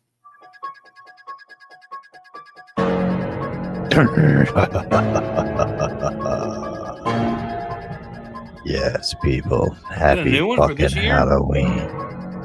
It's Halloween time.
Oh, and welcome back to News on the Effing Flip Side. I hope everyone's having a great evening, great afternoon, great morning, wherever you happen to be on our big, beautiful blue planet. Really enjoy your life, have some fun. It's really a short time to be around. So, really kick back, have some fun. Don't get in anybody else's life, just enjoy your life. You don't need to interfere in anybody else's. I'm sure there's plenty enough stuff to get you involved in your own damn life. It's very, very easy to get into enough trouble on your own. Yes, it is. But anyway, on that note, we're going to drop somebody in the queue with us right quick. Jack, you can pop some questions in about that as we go. We still got about an hour and some time. Actually, we got long. Yeah, easy. Hour and Yeah, like we 10, 15 minutes, yeah. Unless Jay and I do like we usually do. So you never know. We'll see when we get Run there. over, Let's not yeah. worry about that. No, let's not worry about that right now. But anyway, man, where's my drum roll sound effects? We need a new sound effects. We need to get some sound effects machines. Yes, we need a new one. We had a real good one, but the one we have lately sounds kind of ignorant. But anyway, here we go. Dun dun dun dun dun dun dun dun. Oregon, man, how have you been? Long time no talk to. That's been a long time, Joe. I know it's just it seems, I guess. Well, I guess with the advent of COVID and all setting in, the world just kind of just went on. Just kind of, I don't even know how to explain it. Well, Christopher, Angela Joyner was a good friend of ours and was on the station for quite some time. And her husband and herself both died from COVID, both of them, within a few days of each other.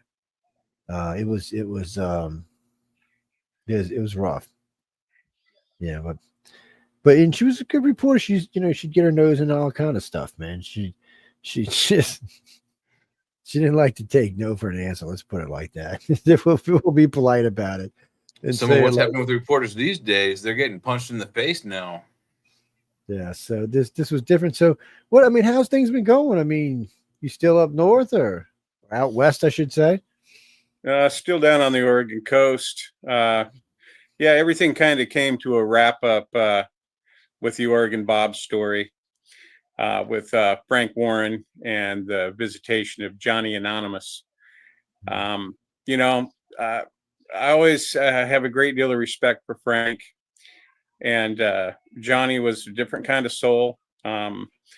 But when they came up, things changed. My track record spoke for itself. No one up to that time that I'm aware of, or that they were aware of, ever promised, if you come and see me, I'll show you UFOs, orbs, landed craft, and beings. And, 9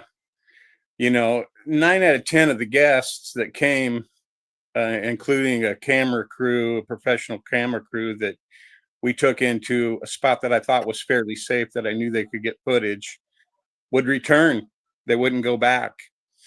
And for good cause. I delivered on my promise, but people would come and with the attitude like I've got a ticket to the movie, when in fact what we were doing was dangerous. And I would pray every time for the guests that came in and put them in the hands of Jesus and the living God. And it was an experience that they experienced as guests, but I lived it 24/7. And there was a reason why I quit after Frank and Johnny left in 2011. And that was because I was directly threatened, not only by, I'll say them, and the beings themselves, but people call them the Men in Black, and really they're we call them extraterrestrials, but I've learned different. But that was the reason why I quit. And the only reason why I quit is because my wife, who was with me, I was concerned for her safety, not really my own. I've always had the kind of attitude that I'm going to get to the bottom of whatever, and if it kills me, then let it be so. Yeah, well, I can see that. I mean, it gets crazy, especially when this keeps going on in your life nonstop.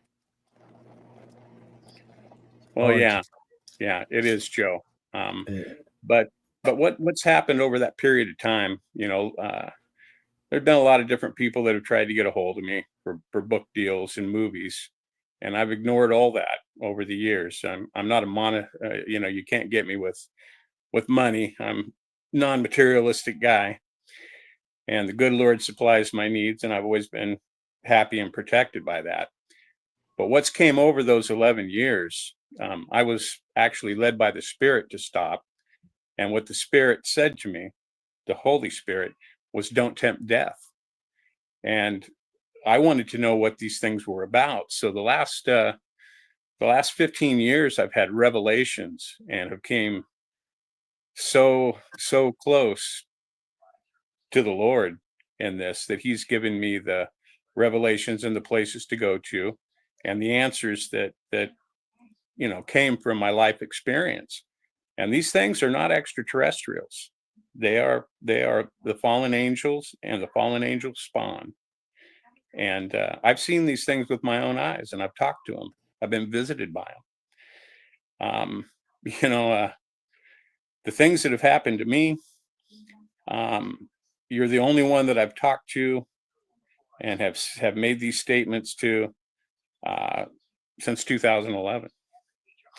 And since the passing of my wife, I have no one else to protect.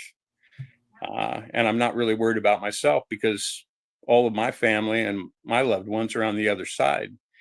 And he's shown me, and he's taken me out of my body, the Lord, to what I believe is the river of life in paradise. And I've experienced the full emotions of the Father and the Son. And I know it's there, and nobody can take it away from me.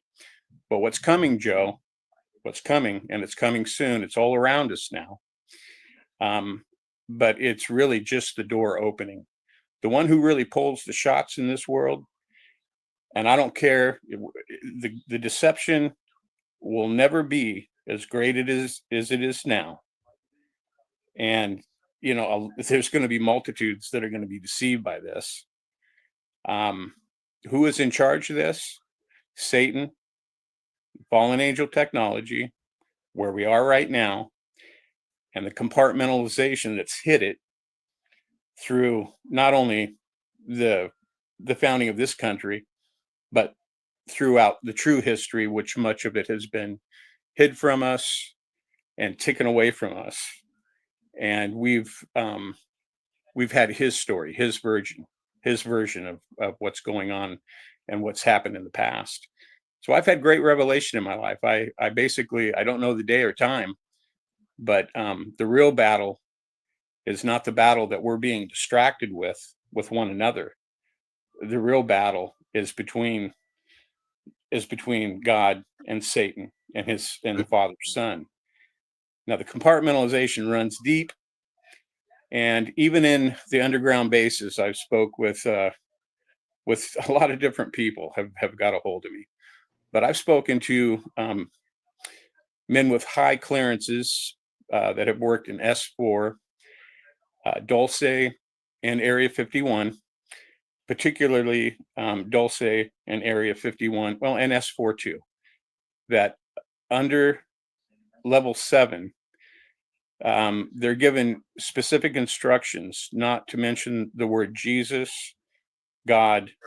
If you break a leg, don't say GD, don't say Jesus Christ, don't bring up that name, because the Nephilim, it drives them crazy. And they're directly working with beings, Nephilim beings, that are 15 to 35 feet tall. They've asked them, what are we working on? We're working on intergalactic weaponry. What for? Because there's a war coming between us and God, and we're going to win. And I believe these guys. And this thing goes a lot deeper than that. But I've got so much packed in my noggin, Joe, that I'll just try to stay where I am. And with any questions you have from there, I guess, my friend.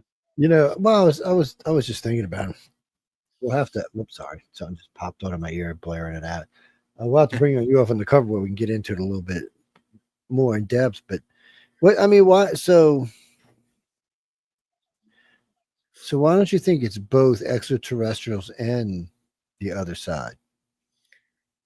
Why do I think they're? No, why don't you think that? Why don't you think there's both? Because we know there's life out there other than us. There is life out there, but NASA. Well, yeah, Joe, NASA translated from,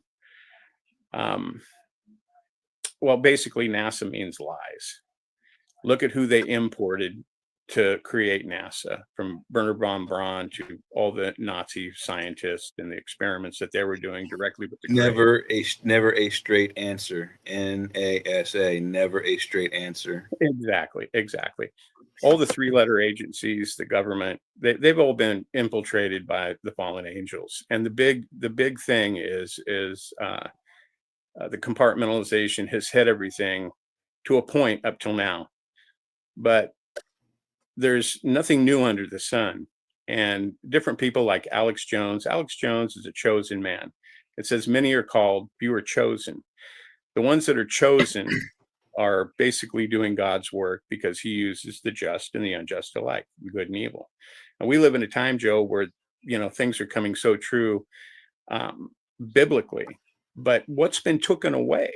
We don't know. So many things have been taken away. And that's where discernment from the Spirit comes in. And I'm not saying I'm better than anybody else, but I'm led by the Spirit, and my discernment doesn't come from humans. It comes from the Father. And that's what I'm coming out for now, Joe, because it's time to speak. And I don't speak unless I'm told to by the Father. And you're the first one that I've talked to. And cool. If it goes any farther than this, I'm not seeking anything for myself. All the glory goes to him. But answers that I've been given aren't necessarily going to be believed by anybody else. But if they're spoken, then they're there. Nothing gets outside of the firmament. Nothing gets outside of the footstool of the living God. They've been here. They were cast here. They're cursed here. They're embodied. They're solid like you and I. They come in all shapes and sizes. They come in hideous things. I've seen they call them the draconians. I've seen all these beings. I probably haven't seen them all, but they're Satan's army. They're his creation. And fallen angels are a created being, powerful. They can manipulate space and time within the firmament, not outside of it. That's God's domain. They're trapped here, and they have been trapped here since they were cast down. The disembodied demons that can jump into bodies are the giants, the men of renown. They were cursed, and the offspring of them were cursed on the earth to be disembodied, never to leave this place. They'll never leave this place. That's where AI comes in. That's where robotics comes in. That's where the technology is going, so that they can inhabit an artificial body. Yeah, exactly. wow. Exactly. And if it's and just look at how fast technology has zoomed and how fast it's zooming. AI is nothing but a mouthpiece and the calculations of the fallen angels. That's all it is. And as strange as it sounds, Joe, what I've found out in my life is that truth outweighs fiction by infinity. Mm-hmm.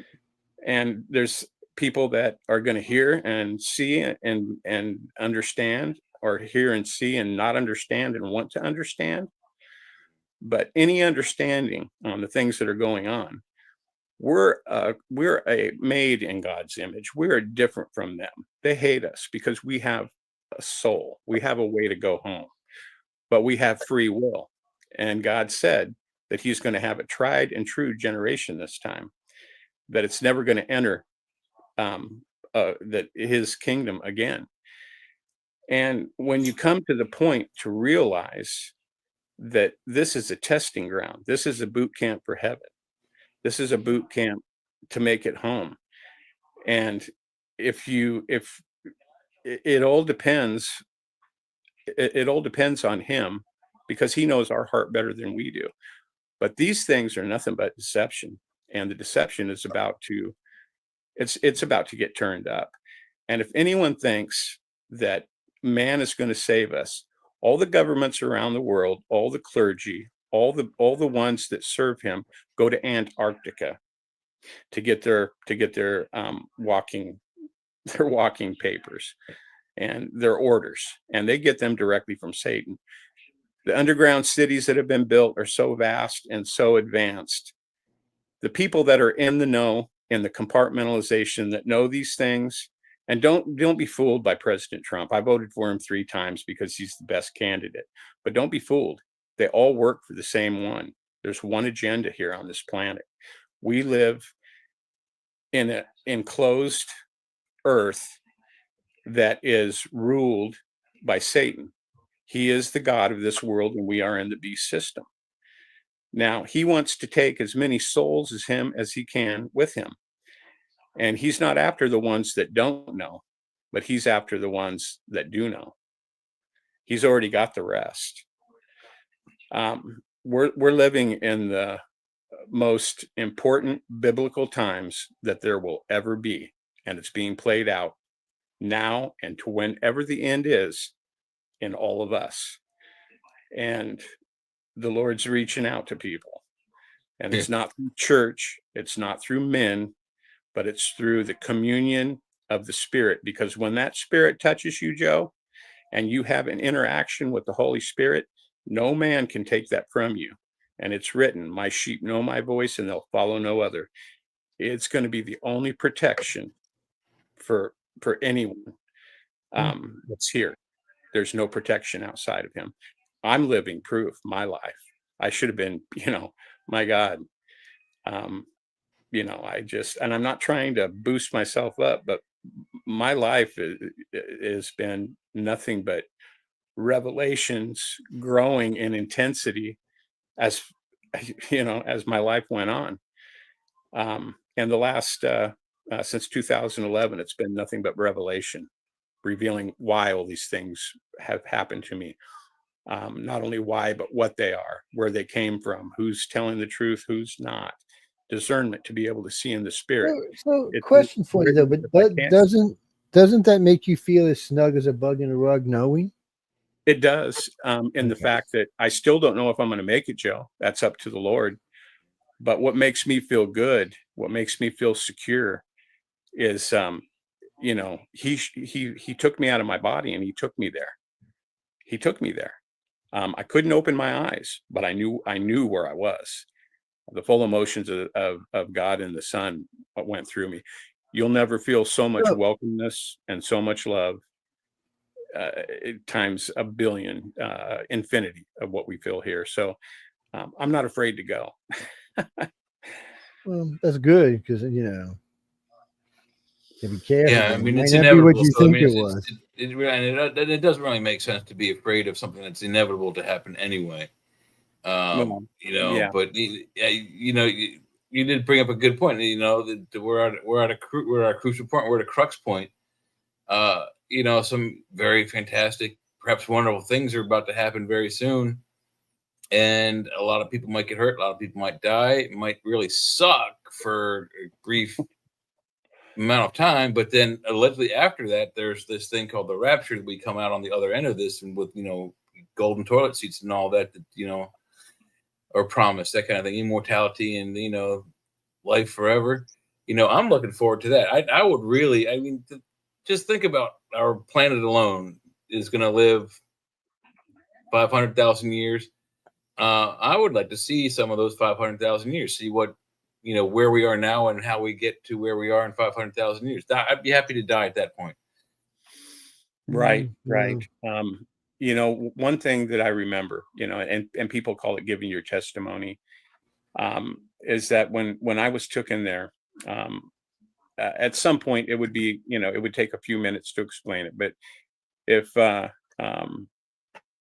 you guys ever want to hear my testimony on air, or, you know, personally, I'll let you know exactly how that happened and when it happened in my life. But as far as the rapture goes, the rapture you cannot find anywhere in the Bible. And I never argue about the Word of God. I just rely on Him and His, you know, He works with us on an individual basis. Wait. But how are you relying on the Word of God? God didn't write the Bible. No. I don't. Nobody associated with God wrote the Bible. Not even His Son. His Son didn't even write the Bible. No. So you know, I always take crux with the Bible, because first off, what you read today is not the Bible. The Bible, the Codex, the 321 that was written 1,800 years ago is the actual Bible. But y'all, it's not what y'all are reading, and it's a much different beast than what's being told paints to a very everybody different today. story. Yeah, it's much different. So if you're reading from any modern Bible, you're being lied to in multiple ways. I mean, multiple ways, Joe. I agree with you 100%. You can't get past that, and the real problem with that is the old Bible says something much different. The way they look at the world and what's coming is a much different thing, right, than it is in the New Testaments. And you got to remember, all the new stuff was so that everyday people could go to heaven. Because remember, before that, only the Jews, really, truly, still really only the Jews get to go to heaven, the 12 tribes. Everybody else is effing screwed.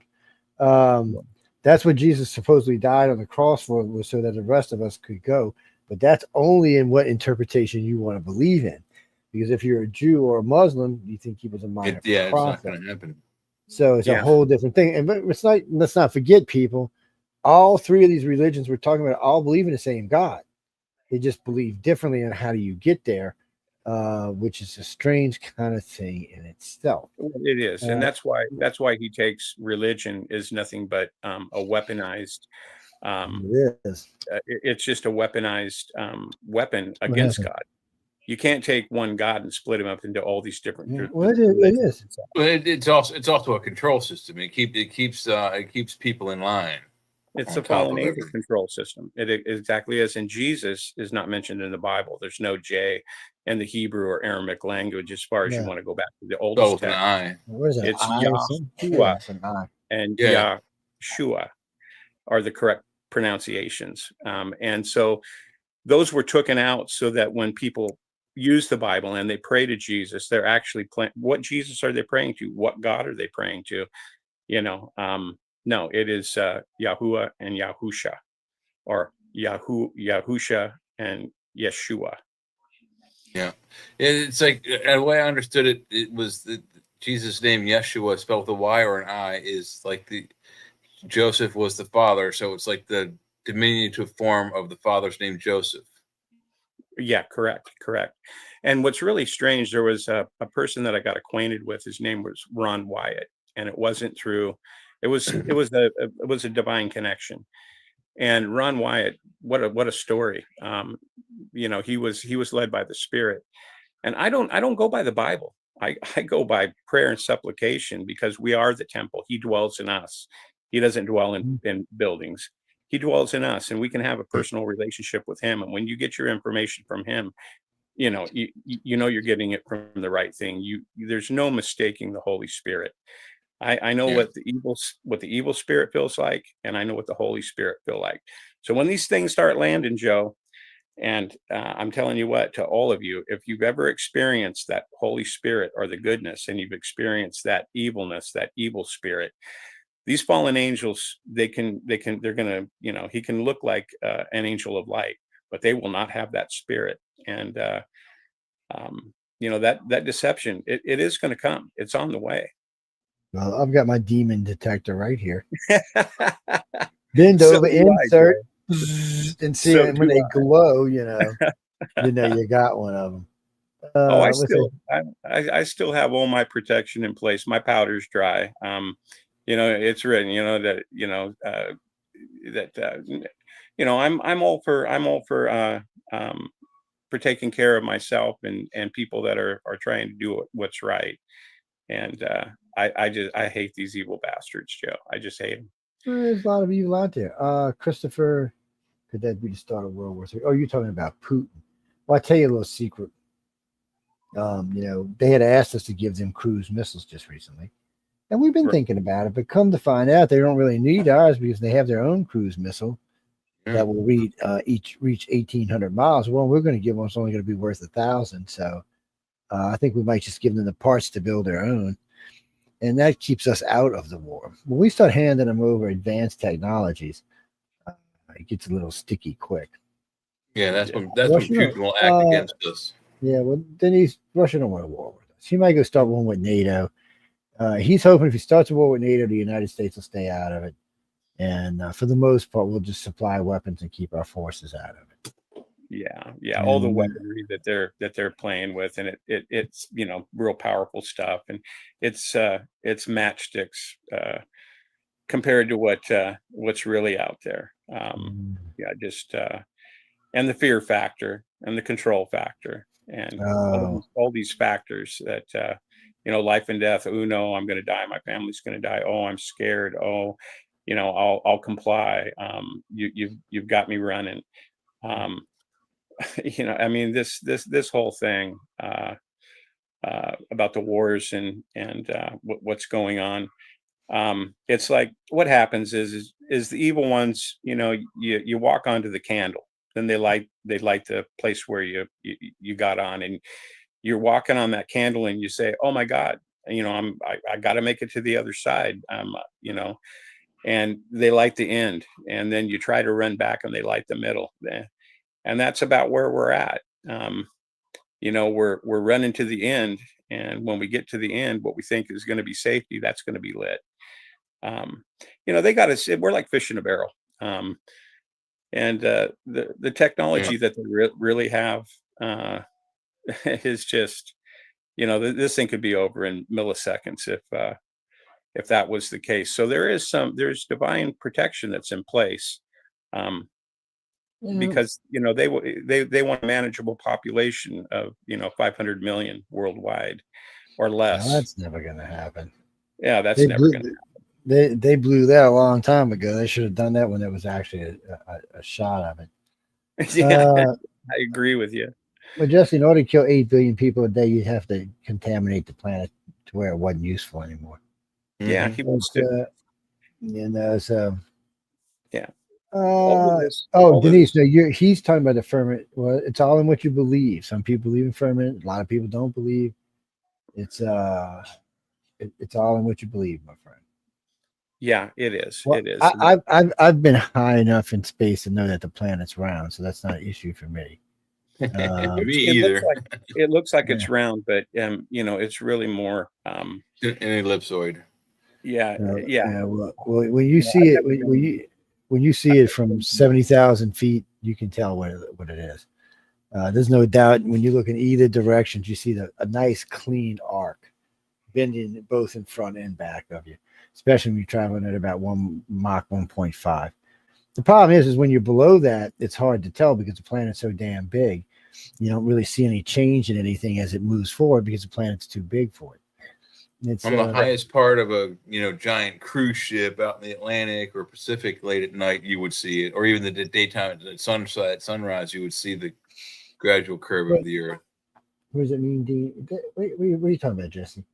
No, I have no argument. Sean would love him because of the Mars thing. No, go ahead. Go ahead, Bob. Feel free.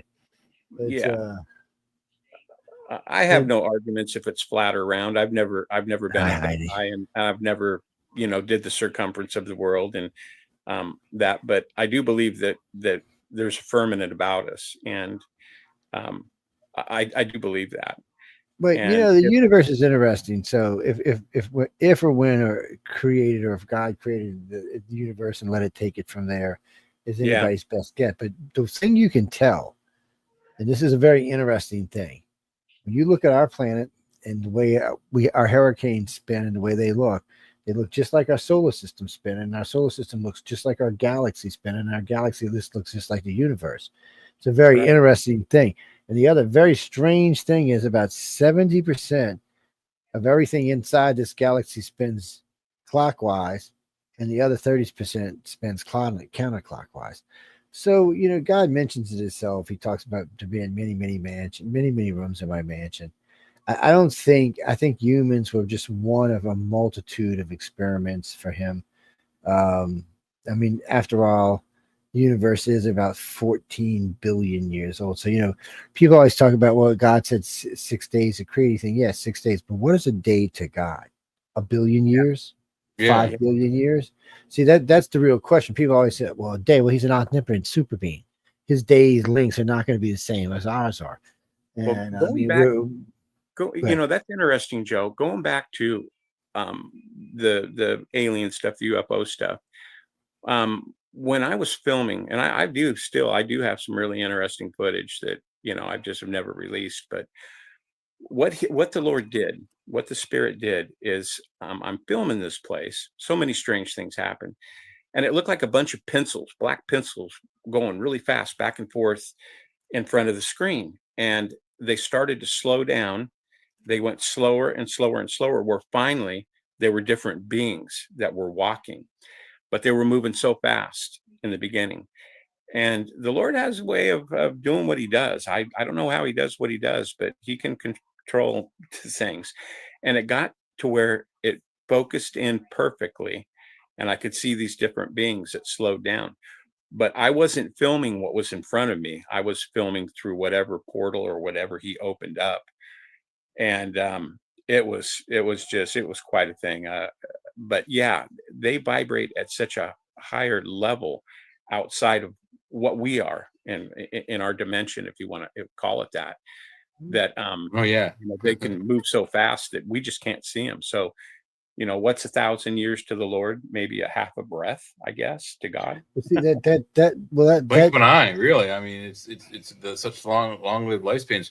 There's the King's Pillar from ancient Iran or ancient Samaria, but sound in Iran, and they describe kings who are ruling for 42,000 years and 36,000 years and living for 80,000 years and 120,000 years, which is strange because if you read the Bible, it actually says that they, whoever those that created the human species limited us to 120-year expiration date. Right. That goes with the DNA, the telomeres, and that. Telomeres. Yeah. I mean, our lifespan, the way that we live. I don't believe they were human.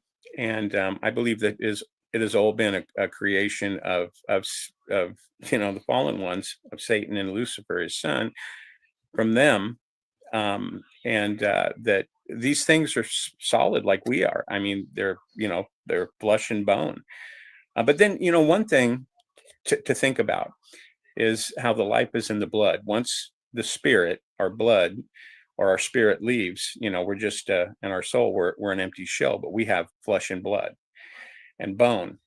And these things, when you look at the blood types from around the world and look at it like a clock or a pie, look at it like, 2 minutes to 12, and everything else is black, and there's that little white spot, and that's the negative blood. They call it negative. I think that God calls it something different.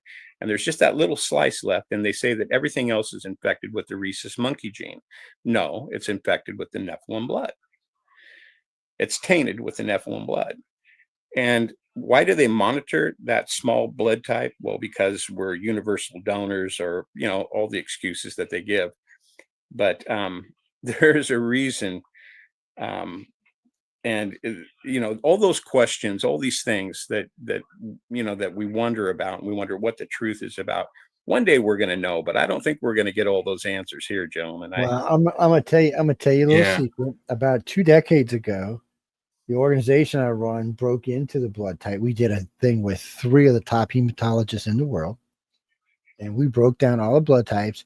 And the reason we did this is we were looking for ways to find people who said they had contact or may have been contacted and not known it, because 98% of anybody who's had anything happen to them never remembers anyway. So we were looking ways to find people. Well, we stumbled across something. So 65 to 68% of everybody who says they have been taken by extraterrestrials are O negative. I'm sorry, they're RH negative. And 65% of those are O negative. Now, and granted, the RH negative the O negative is a universal donor, but it's much more than that. It's the purest form of blood known to man. It's where all of our hematological research comes from. Right. On top of that, though, it's also a baby killer. So for tens of thousands of years, it was a baby killer until somebody in Australia invented what they call the anti-denogen D gene. And now this particular blood type is growing in our world. It was like around 10, that's 15, it's about 18% now. People with RH negative blood do not share the rhesus monkeys gene whatsoever, but it's also a mutation. It's where our blue and green eyes come from, because for 2 million years on this planet, everybody was brown hair, brown skin, and brown eyed. Exactly. Positive blood. And then one day, for whatever reason anybody wants to argue, whether it was a mutation, God, extraterrestrial, whatever it was, caused this mutation, and bam, the world changed. Yes. It became a different world.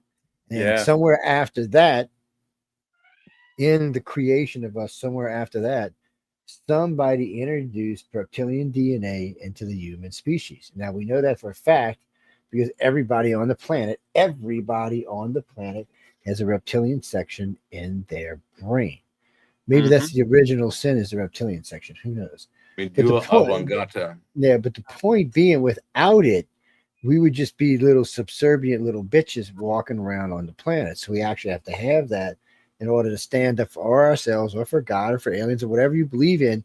That little piece of reptilian helps you to do that. Without it, you'd be like, okay, how much ice cream would you like, sir? It's just who you would be. That right. 1 quarter, 2 quarters. These kind of things seem to have been leading to something. Right. So it's almost like the race is the species is being pushed in a particular direction. Now, one thing about RH negative people, they seem to be quite a bit more telepathic than RH positive people. Not just that, they seem to be more clairvoyant. They seem to just have heightened abilities. A lot of them become world leaders. And it's funny, because of the mutation, whenever it happened, the majority of people in Hollywood and in music are blue or green eyed, and the same in the political world.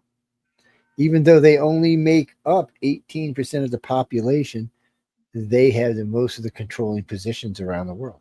Yeah, right. but it doesn't mean that they're necessarily doing what they're doing for our benefit. It could be something that they are looking for their benefit, and then when they're done, they may stick around and let us live in peace, or they could incinerate the entire island, the entire planet, and start again from scratch. Some of the rumor is that some of these guys actually created this planet and the whole galaxy and universe as a whole, you know, how can we, you know, take that at face value? You really can't. That would be like me going into a bank with a, you know, bomb strapped to my thing and say, I'd like to make a, you know, withdrawal, you know, I would be instantly arrested. So the funny thing is that the aliens, it's such a touchy subject.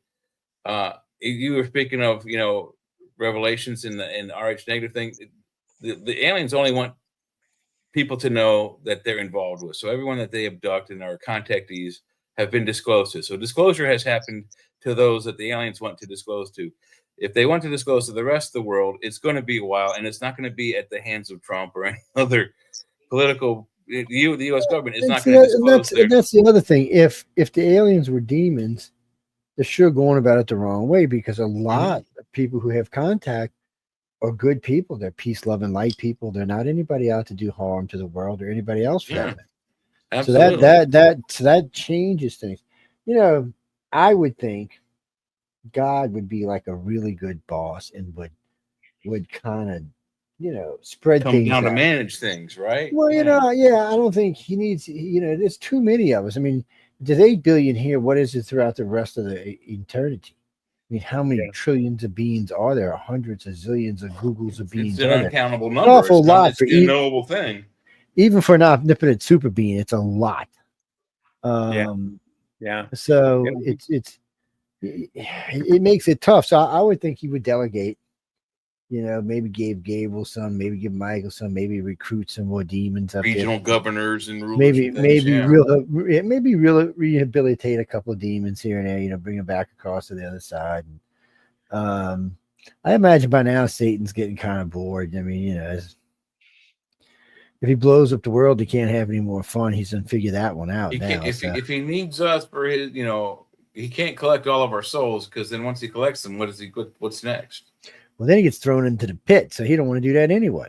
That's it's kind of a catch-22, man. So he can't kill all of us, and the only way to have any fun is to, like, you know, bargain for our souls. So let's be honest. I mean, the last time he's in Jesus some kind of down, vicious causality loop. Yeah. Let's be honest about that. I mean, last time Jesus came, go ahead. Yeah. If you knew that you had a specific amount of time, approximately, you didn't know the exact time, and that and you wanted to be worshipped, I've thought about these things, gentlemen. I really have, and I haven't had divine answers on it. But if you were in that position and you were, are you telling us you wanted to be a god? Is that what you're telling us? Oh no, I don't. No, okay, I'm just checking you out, Bob. I'd make a terrible god. I'd fuck everything up. Excuse me. I would mess everything up. But no. But I think about that, and I think, well, if it was really a battle for souls, I would want to take as many of those as I could with me if I was going to be tormented the rest of my life.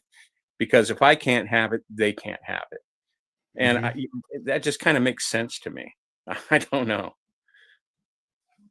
Yeah, no, it does too. I mean, if you're all or nothing, right? Yeah. If you're very vindictive, it does. But then you have to stop and think too.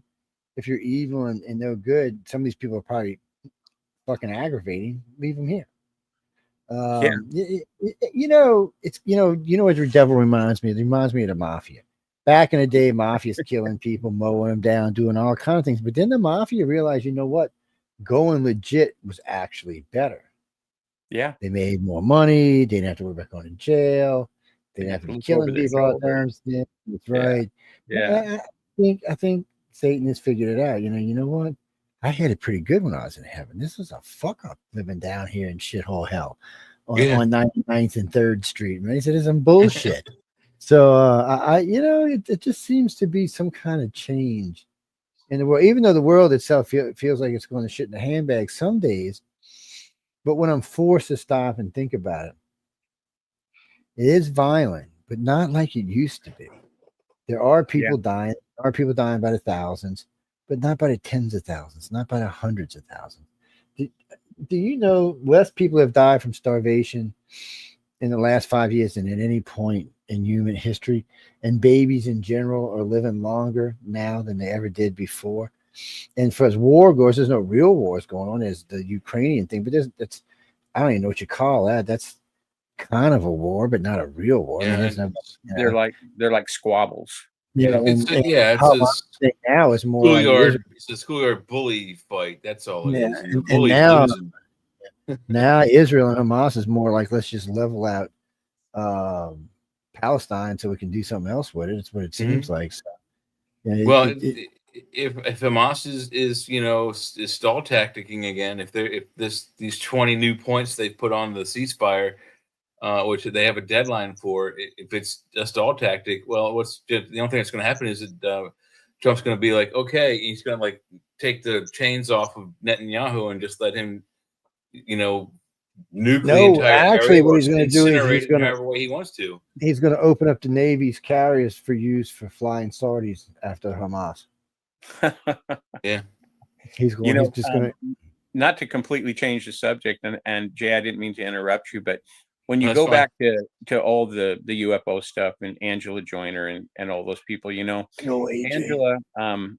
she was a sweet soul. She really was, and she was. Like I said, everyone that came up and went out in the Oregon forest with me, there was a lot going on. I never took people into the real dangerous spots because I'd been abducted 3 times, and I have marks to prove it and implants to prove it that. Yeah, I mean, I can, but that's another. I've got so many stories, so many things happen. But Randall, when I picked him up at the airport and we were driving back from the Portland airport to the coast, we hit the Coast Range and Highway 18. And when we hit Highway 18, we were going through an area where I told Randall, there's a flight path here. And I said, a lot of the nut and bolts, the living tissue craft fly through here. And I said, and right through here. And I said, oh my God, there's one, Randall. And he looked and he goes, oh my, pull over. Well, there's hardly any place to pull over on this freeway, but there was, half a spot. And I pulled over and I was in an old Toyota van, and the rear door where Angela was sitting, she couldn't open it from the inside. Me and Randall are standing out. This thing's treetop level. It shaped like a pool rack. And it was gunmetal gray, and it was definitely a man-made craft, but no sound. And Randall's jaw is just wide open.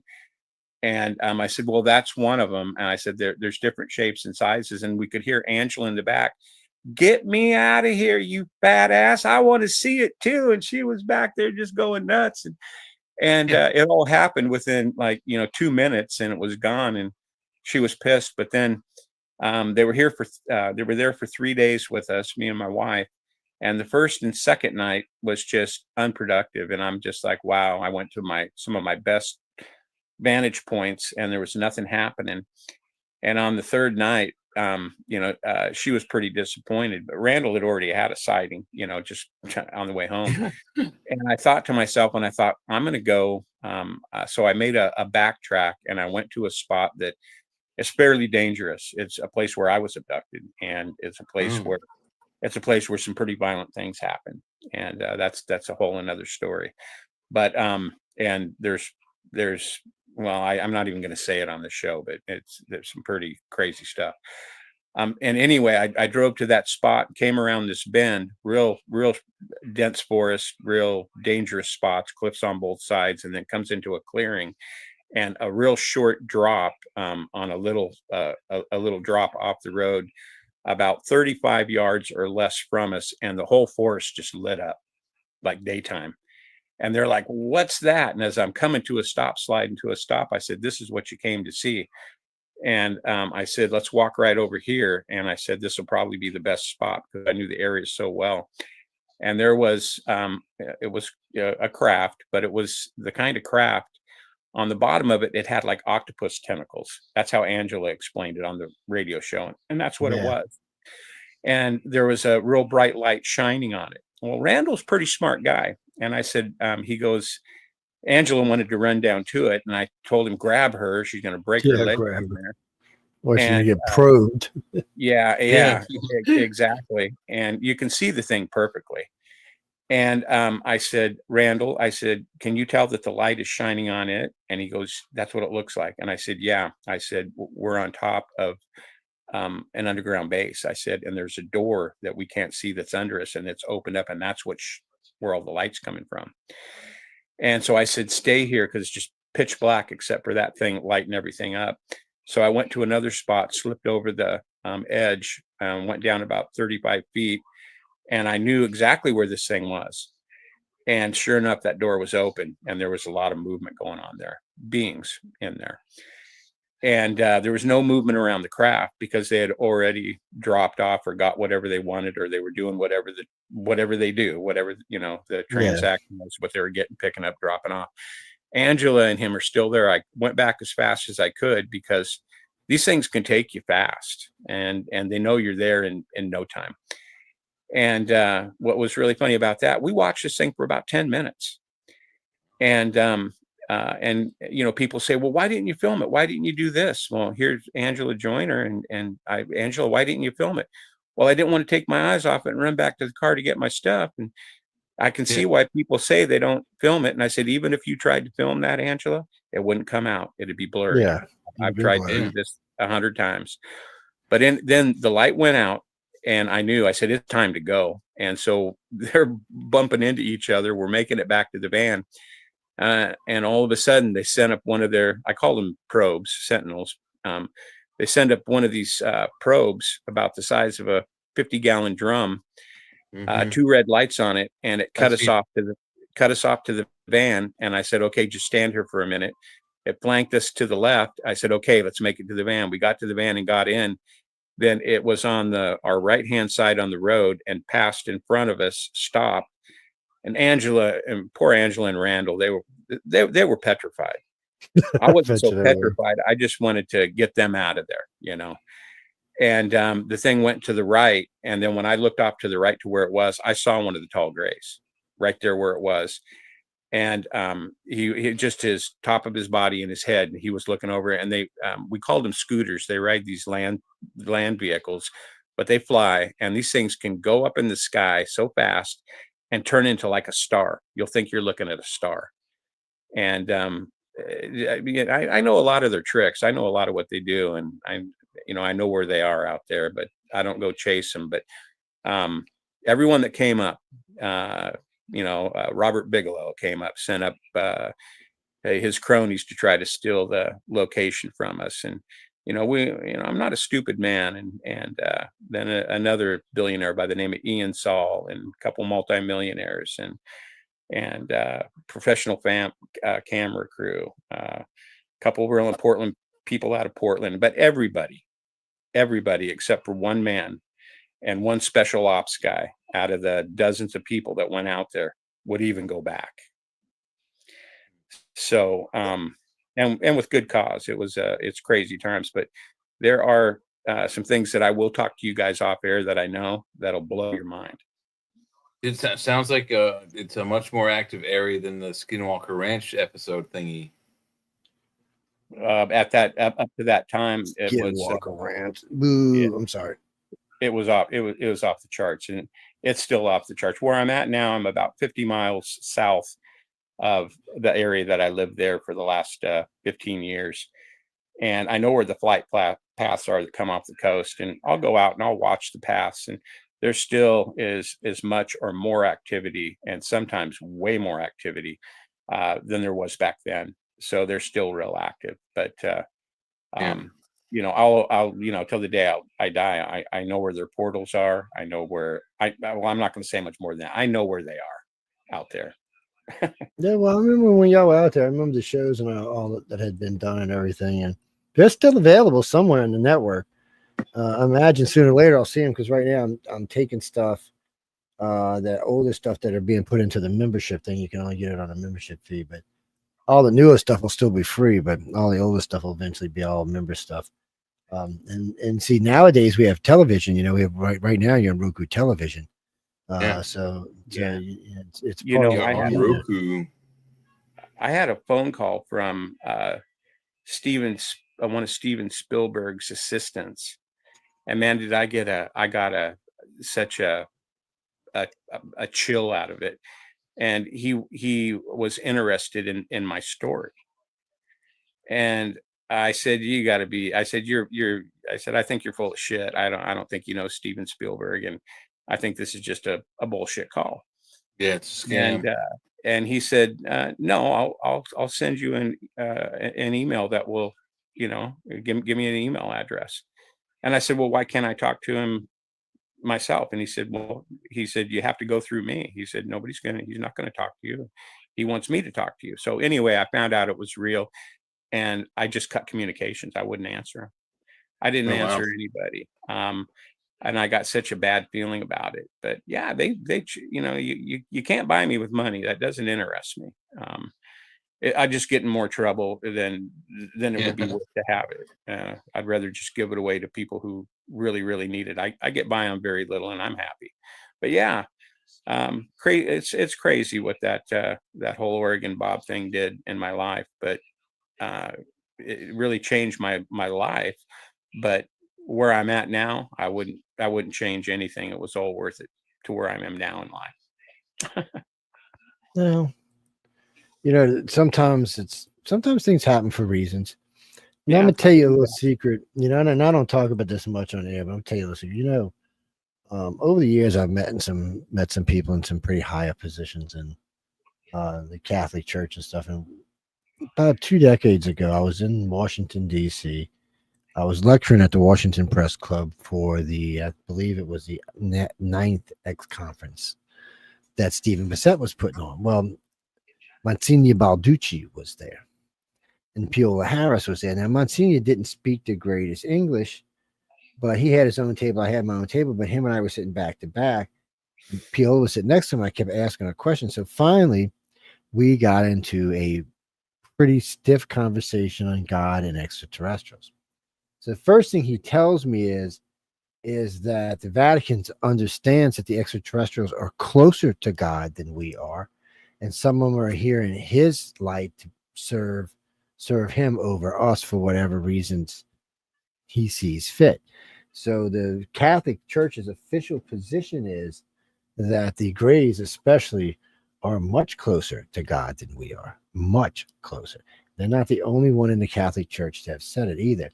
When the last Pope was asked, he acknowledged the fact that, yes, a race that was created by God 8 billion years ago or 1 billion years ago, of course, probably would be closer to God than we are.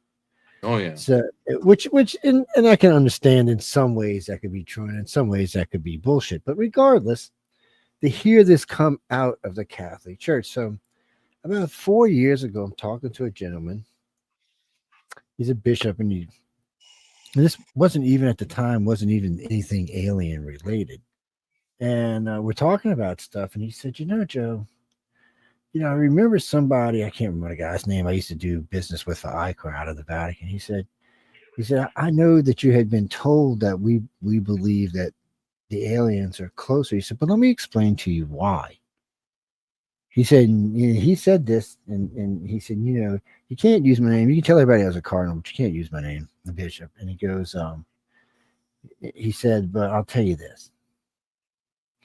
He said, most of us inside the Vatican believe that there are different beings sent here. Some may be demons, some may be aliens, whatever. But they do believe at least 2 races that are here now were sent by the Creator to protect us. Their words. So it's. And which 2 races did they send to protect us? Only one I know for sure was the Greys. The other one I don't know about. Well, I could do be know the reptilians. To me, the Greys kind of bother me because I figure them to be the most evil out of the bunch. Yeah. But then again, they're also the reason probably reptilians and humans didn't get into a war. So they war against themselves. I've seen them actually fight. I've seen these draconians. Man, you talk about some evil, intimidating creatures, man. 9 foot tall lizard with wings. Oh, hell yeah. Yeah. I had one visit me at my house on an apparatus that looked like a huge king size bed. And I'll tell you, that's a story in itself. But no, I used to, what would happen to me is I'd be at home with the wife and the dog, and I'd be watching TV, doing whatever, and a loud, stern voice would come to me in my right ear, and it would say, "Go outside now." And I mean, when it happened, I'd just jump on my feet. And my wife would go, "Oh no." And I'd say, "Just stay inside, honey." Every time that happened, something happened outside, and it happened dozens of times. And my wife witnessed it, from inside. She never went out with me. I really tried to protect her from all of it as much as I made mom stay inside. Yeah. And so I went outside and I looked to the right and I look up and I look to the left. And as I look to the left, the woods is in back of me in one house. And over the trees, I see something's coming. And then when it got to the neighbor's house, it was huge. I mean, this thing, I could see it was a being. Then it came right over in a half moon right in front of me and came down to eye level. And this thing had to have, I would say, just guessing, a 20-foot tail. It was on a craft that was probably 20 feet in length and probably about 15 to 20 feet in width and about 4 feet thick. And it was at a pedestal, and I couldn't really tell the seat that it was in because its legs were so huge, but it was sitting on something and it had its hands on what looked like handlebars. The thing had wings on it that you could see this thing was crazy. It looked like bones and flesh in between the wings with a bone skeleton. And the tips of them were bone, and they were almost like the tips of spears on both wings. And it positioned so that I could see it from the front. And this thing had to be, I'm telling you, it's one of its legs were 3 times my body width, and I'm not a small guy. Its arms were probably twice the size of my body, and I'm guessing it at 12 to 15 feet, if not a little taller, and was looking at me like I was lunch. No, go ahead. And immediately I said to it, I said, "I don't know who you are, but I know what you are." And I started testifying to it. And as I was testifying to it, it started to back up in the yard. And my neighbor's house, his backyard is right there at my doorway. My house was sideways and the other houses were like normal facing the street. My door faced to the side. Anyway, it's backing up. And I'm telling it, who my God is, who my King is. And it keeps backing up. And it gets to this old apple tree. This apple tree has to be, 80 years old, crab apple tree. And it's summertime and it's full of crab apples. And when it got to that tree, it hopped over it so fast that damn tree slapped the ground and lost every apple on it. Wow. I never seen anything like it. That tree slapped the ground so hard. And then the lights that were on the perimeter of it went out. And I kept testifying to it. And then I told it, I said, and I'm going to go in. I said, and I'm going to go to sleep. And I said, and I'm under the Lord's protection. And I said, I'm not afraid of you because his spirit's in me. And I remember coming in. My wife was petrified because she was looking out the window and couldn't take it. She said, I only looked at it for just a few seconds. And I thought you weren't going to come back in. She was hiding in the bedroom, in the closet. But I came back in and I put my back against the door and my legs actually went out on me. First time ever in my life, my legs went out. I just collapsed and hit the floor.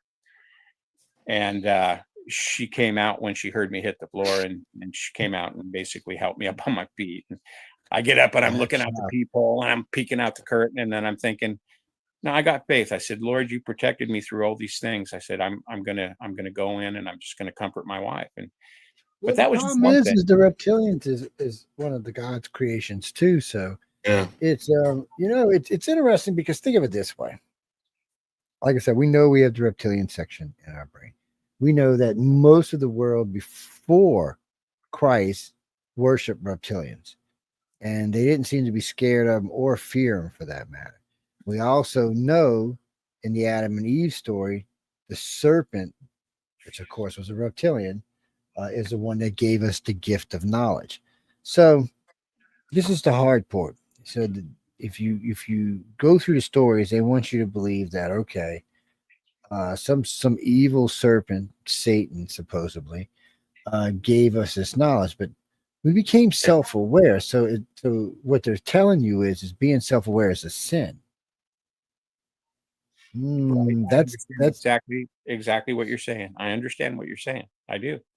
So that's going to be hard for any normal person to buy. They're going to be like, okay, well, wait a minute. We all know about It's the original fish sin. oil salesman, take a swig of this and it'll cure all that ails you. Right. Because, right. Exactly. Because in the end, we do have that reptilian section in our brain. And if you go by the stories of the reptilians and how we got it, they came and saved us from being a slave race into a omnipotent, to a self-aware race. A society of free choice. Yeah, so because the Dogon and the Sumerian talk about how it happened. And before that, there was no reptilian section in our brain when the creators made us. So what bothers me is maybe somebody had created a race here. We'll say God had a race that was on the way, and one of his other creations came in and interfered with it, modified it, I guess might be a better way of saying it, which would have been our forefathers, not us, but our forefathers. And then another one of his creations came in and modified the modified creation of his creation. Man, you're getting deep now, Joe. Whoa. which would be our original ancestors. Well, shit gets really complicated really fast. Yeah, so 7 iterations of experiments of man made by the Anunnaki and the Sumerian texts. So what happens if we find out that 80% of us isn't created by the creator, but by the creator's creations? Are we still welcome in heaven? Or are they just fucking pulling our chain going, look at these stupid monkeys? They're taking expired, when Jesus died. Man, it's bad, man. We're in trouble. I can tell we're in trouble. Oh, we're in deep shit, man. If all the books could be written that should be written, the world couldn't contain them. That means if he can't tell us everything right now. So Jay and I a while back, excuse me, did a show on the person Jesus, not the guy Jesus, but the person Jesus, just to show people that he was probably older than they thought he was, and that things were different back then. Yeah, way different. Moving forward, the way things were written were different. It's just because man needed whatever man needed at the times, things were being rewritten. I mean, so when you look at, I think it's Codex 321, but anyway, it's like 300 years AD, and that thing had like 150, 160 books in it. Right. And what have we got? And how many we got now? 5, 9? I forgot now. I think the original number was like 124. It was ridiculous. Yeah, and then the current number is like 68, I think, chapters in the Bible. Yeah, exactly. Something the Ethiopian Bible supposedly has, which I haven't 113. read. Yeah, it has 113 in it. Yeah. So I mean, the point being is when we get into this stuff, and I tell this to people because people ask me all the time, "Are you religious?" I said, "No, I'm not religious. I'm spiritual." I said, "Because I don't trust religion." Yeah, and then they say you're spiritual but not religious. How can you be spiritual if you're not religious? And I said, my point's always been the same. I said, believing in Jesus is great. I said, but let me tell you something. I said, one of the reasons I don't trust the Bible is because there's nothing written in Aramaic at the time of Christ except for the stuff that was inside the St. Thomas Epistle, inside the Law Scrolls. I said, that's the only thing that was written in Aramaic. So I said, if Jesus didn't think it was important enough himself to write it down for future, then maybe it isn't what we think it is. I said, because they didn't believe in that, and what you found in it didn't believe in organized religion. You could pray and talk to him anywhere, anytime, anyhow. There was no, oh, let me go give a third of my money to the church for some fucked up reason. And Well, I mean, if you go to any recent and the last century or so, any newly produced Gothic Christian church, walk into it, walk right down the middle of the nave, and then look up and tell me what you'll see. You're going to see that where the columns meet the ceiling, that they look like the arms and branches of trees, because some of the original churches were out in groves. Because if you were a Christian and were caught congregating with other Christians, likely all of you were either thrown in the lion's pits or beheaded on the spot. Christians are dirty. Y'all stink. Well, Constantine is the one that brought Christianity in. I mean, and they weren't Christian. Jesus wasn't a Christian, and it's not Jesus. No, he was a Jew. Yeah, Jew. Yeah. So well, that's why we want to talk about. Did he have kids? We know you couldn't be a rabbi without being married, and he was kind of young at the time, at 31. So he disappeared for 20 years, and he died at 31. That's not coincident. I mean, that doesn't even work. That means he would have had to leave the house at like 8. Yeah, well, at least 9. And exactly. He's traveling all over. The Constantine Emperor. He went and spent time with him. We know. Think about a 9-year-old Jewish boy traveling around, the Gaza Strip, 2,000 years ago by himself in the most dangerous place on the planet. Yeah, I don't think so. I figure around 15, 16 years old, probably 16 or so. Yeah, 12, he left with 1 or 2 of his 13 is when he probably started his trek. One thing that's interesting about the books is that that we have 3 books of Enoch. 2 are written by fruitcakes. 1 is true, and it's written that that book was in the house of Mary and Joseph, where Jesus and his brother and sisters grew up. So the book of Enoch has great reference to the revelations that we're going through today. It explains a lot, but there are 2 out there that are written by in my opinion, less desirable people that are false, and 1 that's true. Just to put that out there, because what we're talking about, you guys, Joe and Jay, this stuff is interesting, and I think it's really worth for people to hear these different things. It's our history. I often remark about the Sumerians are gifted with the invention of the first written language. Well, that's fine and dandy, but they're like the first thing they write. They invent writing and reading, at the same time. It's a simultaneous thing. But the people couldn't read, yet they invent writing, and they write down, they chisel into these blocks and then bake these blocks with this story that basically is Star Wars for people who don't even know what the goddamn sun is. And then scholars expect us to think, oh, it's a myth. How do people How are people that are completely wholly unaware, and according to our national sciences, completely wholly unaware of the solar system, yet here they are talking about 9 planets. In fact, they actually talk about 10 planets in our solar system.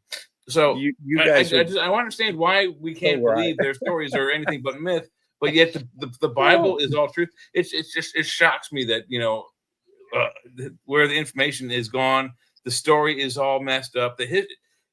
Eric von Daniken and my very good friend who's no longer with us, Philip Coppens, they both wrote a book that's the title is "History is Wrong," because the powers that be have hidden all the truth from us, and it's just so frustrating.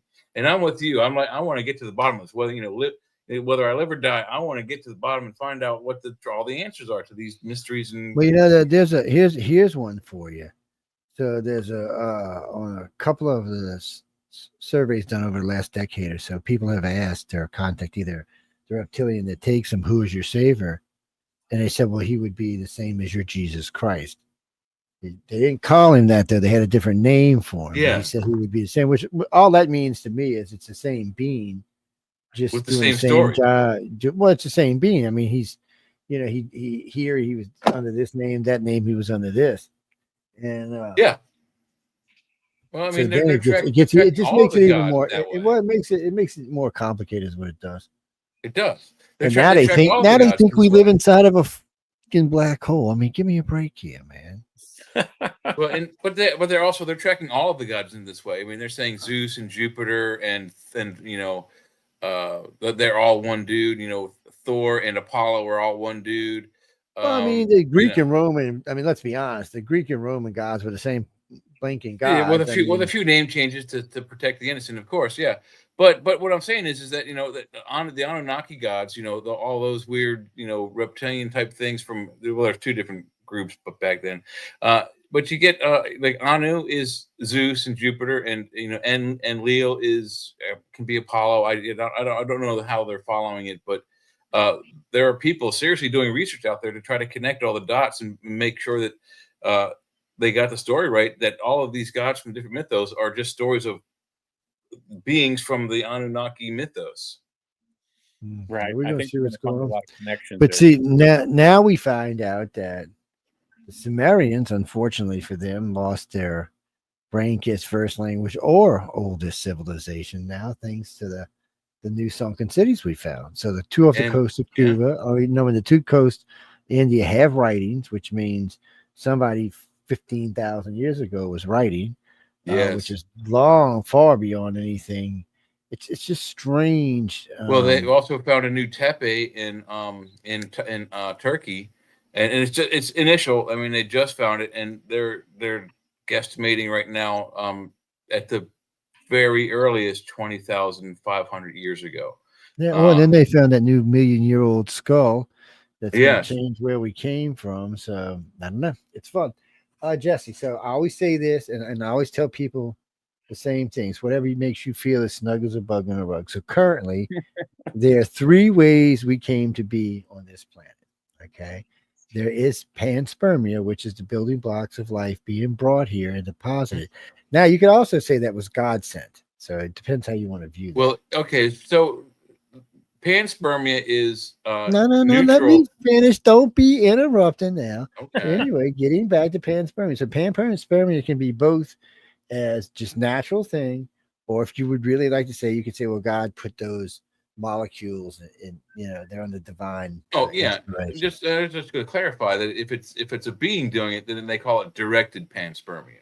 Yeah. So then, of course, there's extraterrestrials, which could also do the panspermia thing, or physically come here and create life. And of course, there is God. Well, now, there's God, a fourth. No, it's a fourth. There ain't no fourth. That we were deposited here from another planet. Say the fifth one that exploded in our solar system is now That's an asteroid belt. That's still the same thing, man. That's the same thing being deposited here. I will say this: it's nice to talk to guys as crazy as me. It really is. Oh yeah, you're in the right place, man. We're absolutely nuts on this network. But pun intended, Joan. Pun intended. Yeah. What you ought to do is get Jay's email from him, and that way y'all can get together. We can get you on the other show one day. Or I don't know. What do you think, Jay? This the chat or UFO Undercover? Chat. I think he's great for both. We can get him on both shows. The chat is the longer show. UFO Undercover is the show where we would delve only into exopolitics if we do, or UFO stuff. The chat, we can do it all. We can do current politics, exopolitics. We can do speculative geometry, all kinds of the stuff we do all the time. He's a perfect fit. Well, I'll let y'all work it out because I got a bunch of shit going on right now. But now I got some other people I got to talk to about other guests get ready to come on. It's if I can ever remember what I'm doing half the time, I swear. Getting old sucks, Broussard. It does, Joe. It does, Jesse. Again, it's whatever makes you feel comfortable. If for some reason you don't want to think God put us here, and you know what, and this is what's the effed up part about this is, if there is an omnipotent super being, my email's in the private chat there, Bob. So my email's in the private chat there for you. Okay, gotcha. I left Joe my contact information too on Messenger. Yeah, I got it over there. Awesome. And you can get that from him too, Jay. Cool. Fantastic, Jay. Well, no, John. So even if there's an omnipotent super being out there, okay, he may not necessarily created us directly. He may have created us indirectly, meaning that he put a pattern into the universe itself to create. So when you look around us, one thing the universe does really well, and you can just watch it with a pair of binoculars laying on your back at night, is it creates and destroys on a daily basis. Mm-hmm. Now, nebulas and planets and suns, odds are it's creating life. So it may just be it may just be part of God's divine plan that the universe creates life on a consistent thing. And we're given free will and free choice to bring ourselves back to him. In other words, we're just a universe made manifest. We're like little pieces of the universe made manifest, breaking ourselves off to figure out what's going on so the universe can figure out what's going on. Well, the only difference is the universe would be God or part of God's consciousness.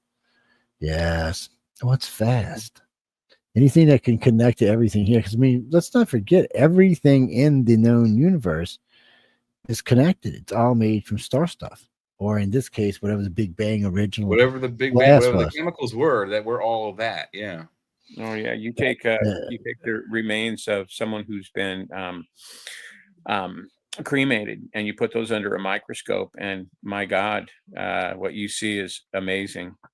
What we're made from, and then if you've ever seen a cell that is replicating, man, what a show! What a show! I haven't seen it. I haven't seen it live in a microscope, but I've seen it on video. But you're right. I mean, Dr. McCoy from Star Trek remarks about how very few the chemicals in the human body amount to a handful of chemicals that you can hold in your hand, and then you add 80% water to it, and how that becomes people. That's all it is. We're a handful of chemicals in powder form that chatter like monkeys and climb trees. Well, at least we know there's got to be a creator, huh? So something did it. I mean, if you want to think of it as a god, or if you want to think of it, maybe. I mean, there's the old philosophical question. What if we're like a cell inside the body of a giant that's immensely enormous? We're just floating around inside his body. Now I'm feeling like we don't know. Drink. Now I feel like I need to have a Jack and Coke. Yeah, exactly. This stuff will turn your brain sideways. It's a fascinating subject for sure. Yeah, really. There's a lot of hyperbole. It just, my God, it's just. Well, it's just amazing. I think the problem for humans is we're so young and so ignorant that we're trying to tell ourselves what God and the universe is, but we really don't have a fucking clue. And we're just grasping for straws. I mean, in the grand scheme of the universe, let's look at it this way. Our planet's roughly about 4 billion years old in a universe that's 14 billion years old. Yeah. You can look out with a pair of binoculars and see stuff out there that is 10 billion years old. So if God's out there creating, he's been creating, or she's been creating, or it's been creating for a very, very, very long time. For us, for us a long time. But for us a long time. If they vibrate at that high frequency, like I believe they do, for them it could just be like 100 years in the or an hour. I'm thinking for God it's been 14 days, and he's thinking to himself, exactly. Damn, it's only been 14 days and they fucked up that bad. I mean, because we only have exactly, we only have, by the biblical account, 7 days that he worked anyways. So there's. Well, that's what I'm saying. That's what I'm saying. So he's sitting now. He's done. It's in 14 days. He looks down at Earth and he goes, "You gotta fucking be kidding!" Shit, I'm tired. I'm sitting down for a while. There's no way this can happen in 14 days, man. He's thinking to himself, I mean, what did I do wrong here? What's this platypus thing? I mean, was I drinking that day the platypus came along? I mean, come on. There's got to be some humor to it. Well, he must have invented the platypus right after he invented wine and alcohol, because the platypus is one fucked up creature, I'll tell you. But I mean, that's probably how you know there's divine intervention, because there seems to be some humor in it. But yeah. But the point is it doesn't necessarily have to be us directly. No, like you said, it could be a side effect of the creation event. Well, it's not. It's not a side effect. It's an intention. We're just probably one. Probably what happened was originally, and this is probably why there's so many stories of people before us living for so much longer, because original creations probably did live much longer. But I think God realized for life to have true meaning, life had to be short term. Maybe not as short as ours is today. But to be short, you have to strive for things. You got to want to go after things. If I knew I was going to live to be 10 million, 20 million, I might be a little more lazy about the way I do things. I would probably know more, learn more. Sure. But so, and then of course, his love, true love, then is it transitory? Because I mean, can you love somebody for 1 million years? Yeah. So, I'll live. In my case, I lost my soulmate last September, and that's hard, man. Yeah, we had a relationship, and we still have that relationship, and we always will. And I'll love her forever. She is. Saying that I'm going on 43 years this year, so then you know what it's like to have that kind of a bond. Oh, I married Lucifer's ex-wife. Shit happens sometimes. This guy came to me, said, "Oh, she's so great. She's so wonderful. She's Italian. She's beautiful." I said, "Yeah." And then we get married. She's like 36 people in one. She's horns coming out. And so I'm like, "Oh shit, what did I do?" Guess what? I'm Satan's ex-wife. I'm like, "Oh shit, really?" Yes. He begged me to divorce him because I scared him. I'm like, "Oh fuck, you're kidding me, right?" I'm like, "I'm in trouble, man." Man, you're terrible, Joe. I'm in trouble, man. Oh shit. You love this woman, right, Joe? That's a lot too. She knows it too. Okay, good. You're terrible, man. Yeah, you can't joke about your relationship if there isn't love there. So yeah, that's got to be a good one. I can't help it, man. It's just one of them things, but it's tough. I mean, there's so much going on in the universe. There's so much going on in our own heads. There's so much going on in our own little tiny place we live in. Everything. Yeah. And it's a good friend of mine. Like, I got a couple of friends that are preachers, been listening to me for a long time too. And one of them the other day goes, they got some kind of argument about the firmament. And he said, "I don't think the firmament's what people think the firmament is." And I'm like, "Well," he said, "because you can look at the night sky with a telescope and see that there's planets out there." He said, "It's not that hard." He said, "So I think," he said, he said, "people don't realize, but there's a bubble. What do they call it? The Oort cloud. No, not the Oort cloud. There's a sphere around us. What do you call it when you penetrate it? Because there's a name for it when Voyager left it. But anyway, I don't know. But anyway, they're saying what he's saying is more than likely that's what the firmament is, the thing surrounding and protecting our solar system. He said, I'm pretty sure that's what they're referring to. He said, but because the people who wrote the Bibles didn't understand this, there was no way for them to understand that planets moved and spun. And we knew, we always thought we were stationary and everything was moving around us. Now we know that's not true. We're moving with everything else. Everything's moving. Yeah, everything's spinning. Everything's moving. When the creator created, you got to tell you, he must have liked making people dizzy, man. He's like, "Watch this. I'm going to fuck with these stupid people." Well, Jeffrey, so let's look. So we know that there's galaxies much closer to what the point of creation was. If there are beings that live there, if those galaxies are still alive, that means they're 10 billion years older than we are. So for us, there is no way we could describe these beings but anything but God, even though they're not. Yeah. They're just people like us, just way, way, way, way more far along on the evolution scale. So highly more evolved. So when you ask somebody to ask a reptilian if they believe in God, they tell you yes. And they believe in the Son of God. Now, what they consider the Son of God and what we can do and back and forth, that's anybody's best guess, but they do believe in that. Now, the Greys, even though they do seem to have some type of spiritual relationship, also believe in the light beings, which are definitely not gods, but as close to a god as you can be without after be. I mean, they can travel through space and time through thought. They can create through thought. They can create worlds and create solar systems.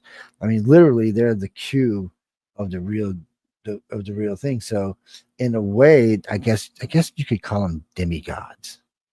You can't even call them demigods because they have more power than No, yeah, because the demigod is like it's part god, part human. Like that's so these are so far advanced that the only way to really look at them is God, but even they're not. They're still some type of creature that lives inside the confines of this universe and can't, so it's still part of the original creation. Now, what is all this creation about? Why do we need all of this creation? Why has it been going on for so long? Even on this planet, we were all originally lied to, there's only been 6,000 years of civilization, which because of the Bible. Well, now we know that's bullshit. Yeah. We also know that, everybody would say, well, there's no dinosaurs. Well, no, we know that's bullshit too. So the problem here is there's been too much of let's write stuff to help men understand whatever the creator may be, or at least to enlighten people that there may be more than ourselves. Whatever you want to believe, it doesn't really matter. Again, whatever makes you feel as snug as a bug in a rug, as long as it's not hurting somebody, you should believe it. I mean, finding peace like that is a hard thing to do in this world. What do you mean? What brings me peace? Martha brings me peace. My good buddy Martha, she's a mean bitch too, and It's fire and lead. Yep.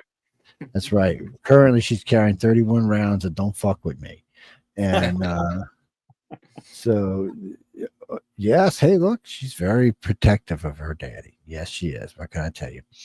And don't touch a bigger Joe. I have to kill you. It's no. See, that's what I try to get across to people.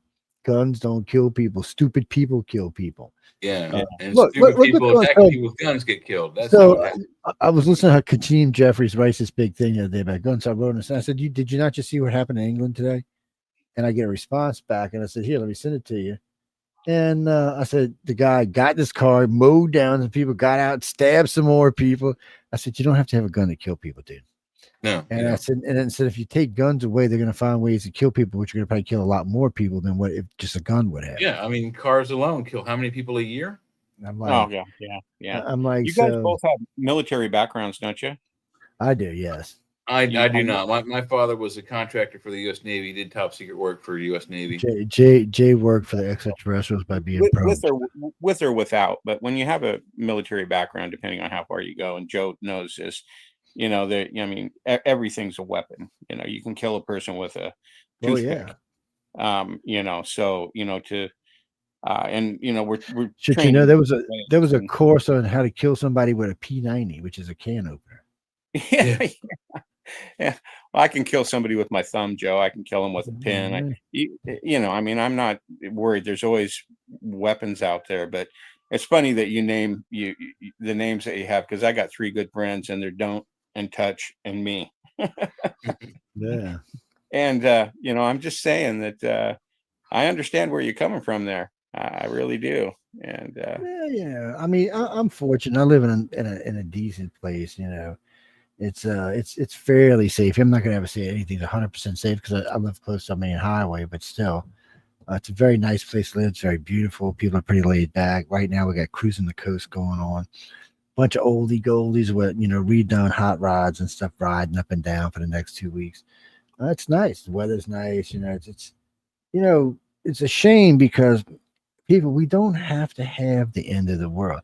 Did you ever think that when they wrote all of this stuff, the guy was just writing this as a warning saying, look, you can have the world and the universe for as long as it exists. Just, don't blow yourself up. We appreciate it and treat it well. Yeah. Don't, I don't even think for him per se, you have to worship and just live a moral and just life. And I think that would be fine. Well, he loves the soul. It's how much do we love him? He loves the soul, and it's just how much do we love him? And there's been so much deception in the Bible and in everything that's wrote. And when you break things down into syllables and you take history, for instance, it's his story. Break it down. His story. Television. Tell a vision. The internet. It's not the internet. It's the internet. To intern something in a net. And you start breaking these things down, and a cell phone. It starts to get pretty apparent that the language that we speak, the English language, that we're well, that's a whole other story. That goes deep. I'll just break things down into syllables if you get stumped, guys. Yeah, well, the world's a weird place. I mean, let's not deny it. I mean, it is, Joe. It is. What state do you live in, Joe? Huh? What state do you live in? Currently, I live on the Gulf Coast in Issahippie. Wow, that's beautiful. It was the place I live is very beautiful. I've got a beautiful back bayou in my backyard, about 20 feet from my back door. Its backyard is underwater. Yeah, I am about 200 yards from the Gulf of America. Yeah, see, people, I didn't say Mexico, did I? Nah, bite me. Where are you at, Jay? I'm in Pennsylvania, central southern. I'm right above the Maryland border. I'm about 25 minutes from Hagerstown, Maryland, and I'm in the town of Waynesboro, Pennsylvania. Oh, Waynesboro. I know where you are. We're making it. You're in a very dangerous place right now, aren't you? I guess. I don't know how you mean, but yeah, I people have asked me why I like living near the mountains, and I was like, at one point I was scared of the the world was going to flood, and then eventually this will be beachfront property. Well, just they wondered why Noah built the ark, I guess. So just have a big boat out there that'll put yourself at rest. I live on the Central Oregon coast, and I'll tell you, Portland right now, and just the area that I live in Oregon, we've got so many brainwashed libtard leftists that I never leave home with don't or touch or me, and just no one to really talk to. Been in several fights, been attacked down in Portland, tried to carjack me and the wife. I had to broke a guy's leg and shattered another guy's jaw. And then in the Trump era, just going down, just trying to, just wearing a Trump hat.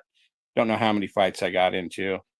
And well, wearing Trump hat right now can get, it's weird though, because a lot more people like Trump this time around, so it's not as horrible. But still, man, where you live up in Oregon, nah, man, look, they're still pretty full of hate up in that area. Oh, they are, Joe. They are, and I'm the kind of guy that, I'm not gonna. I'd rather die on my feet than on my knees. Yeah, well, I can't blame you for that. Here, let's do this right quick so we can show everybody what we're talking about right quick before we have to get out of here. Where am I at? There I am, right there. Look how cute. You got it. All right, boom. All right, here we go, guys. This is for all my friends, all my liberal friends out here. Now, y'all are so cute here. I just want to say. Okay, so let me cue this on.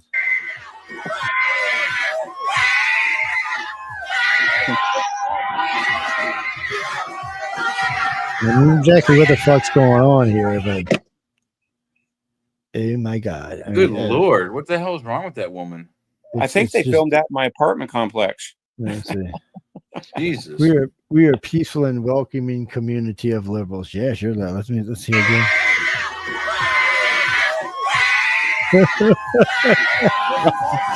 Oh my God, give me a fucking break, man. No, come on. That's too much. I'm sorry, guys. That was. If it does come down to civil war, I know we'll win. It's just unbelievable. Just the insanity that's going on out there. This is what where I live. That's the kind of crap I got to put up with when I go out, every day. So I just pick and choose my trips, and became quite the hermit, not by choice, but you don't even have the law enforcement on your side here. I heard that. You're basically on your own here, and like I said, I'd rather die on my feet than on my knees. I won't. I don't comply. Yeah, there's a reporter. I forget the man's name. He was. It's all on film. They showed it on Fox this afternoon. He got knocked down into a flower bed and beaten up by an Antifa mob. And then he was able to wrestle away before they broke his camera. And then he figured, well, I'm going to go walk over by the cops where it'll be safer. And they subsequently arrested him, thinking he was an Antifa protester, and he was a reporter. So he got his ass kicked and then got arrested and spent the night in jail. Okay, now this is the difference. We're going to play this right here between peaceful protests. Here y'all go.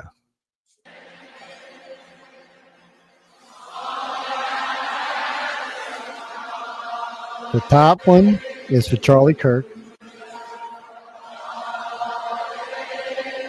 And the bottom one there is LA. I know it's not nothing else. Difference between conservative and liberals.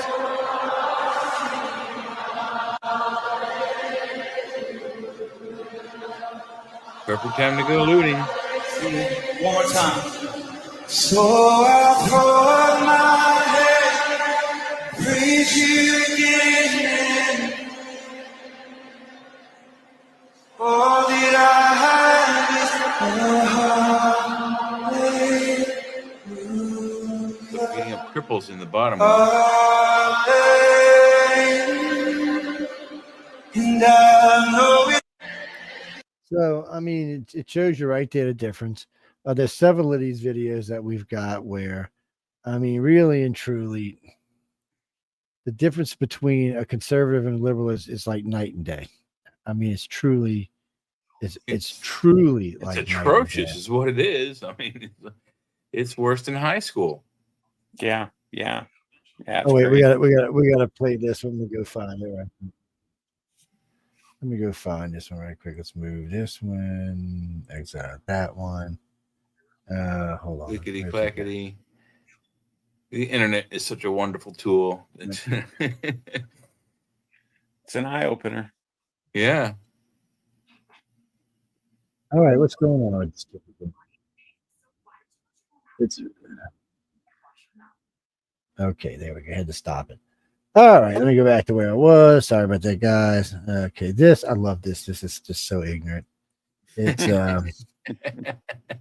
there are a lot of ignorant people on this planet. I'm just it's amazing how many there are. It's we have no, we're not up there yet. Okay, let's add this to stage. Here we go. I collect these for tonight, even though we're running late. But here we go. Let's go ahead and hit the go button. The go button. Where the go button? There. Right there. Boom.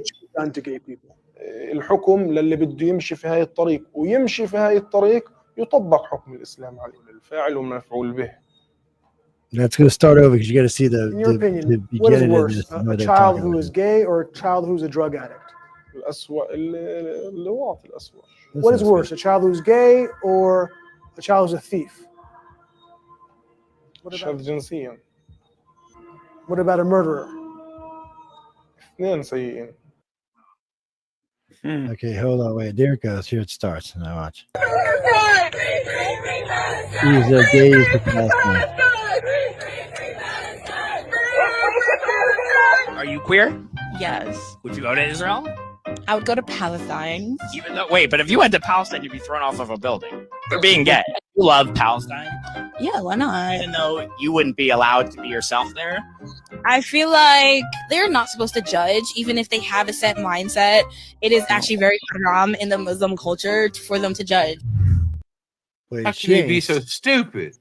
She's stupid. Yeah, go and take yourself to Palestine and see what happens. Go over there and say, "Hi, I'm gay." They will toss you off the nearest tallest building. Hey, I got a message for all you gays out there. Free tickets to Palestine on Oregon Bob. Yes, we'll hook you up. Okay, we're gonna do 2 more of these, and then we're gonna call it. Now this one I'm putting up next is just kind of stupid, but this next one's nothing mean, people. It's just kind of stupid. Hold on, let me. I just want to give him a vacation, Joe. That's all. Yeah, I don't blame you. I'd like to give him a vacation to fucking Mars. But then I might plan on living there, so I'm planning on leaving there as well. Hey, somebody's got to build the infrastructure before we get there, though, huh? Yeah, maybe. I don't know. I'm not necessarily feeling the love on there.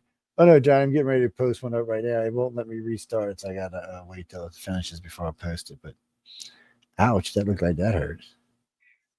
No, this next one's just stupid. Hold on, we're gonna post it up right now. Well, every now and then I run across stupid things too. I just, this is 2 goofy girls on pull-up bars. Oh, obviously bored out of their mind. Obviously, where are we at? Let me just find this. Okay, so let's. There they are. They look cute little things. Let's see. Now watch these 2 goofballs.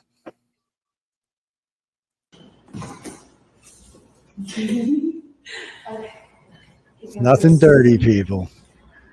Oh yeah, like that's not. Come on, Joe. It's not. This is 2 idiots. Look at these idiots.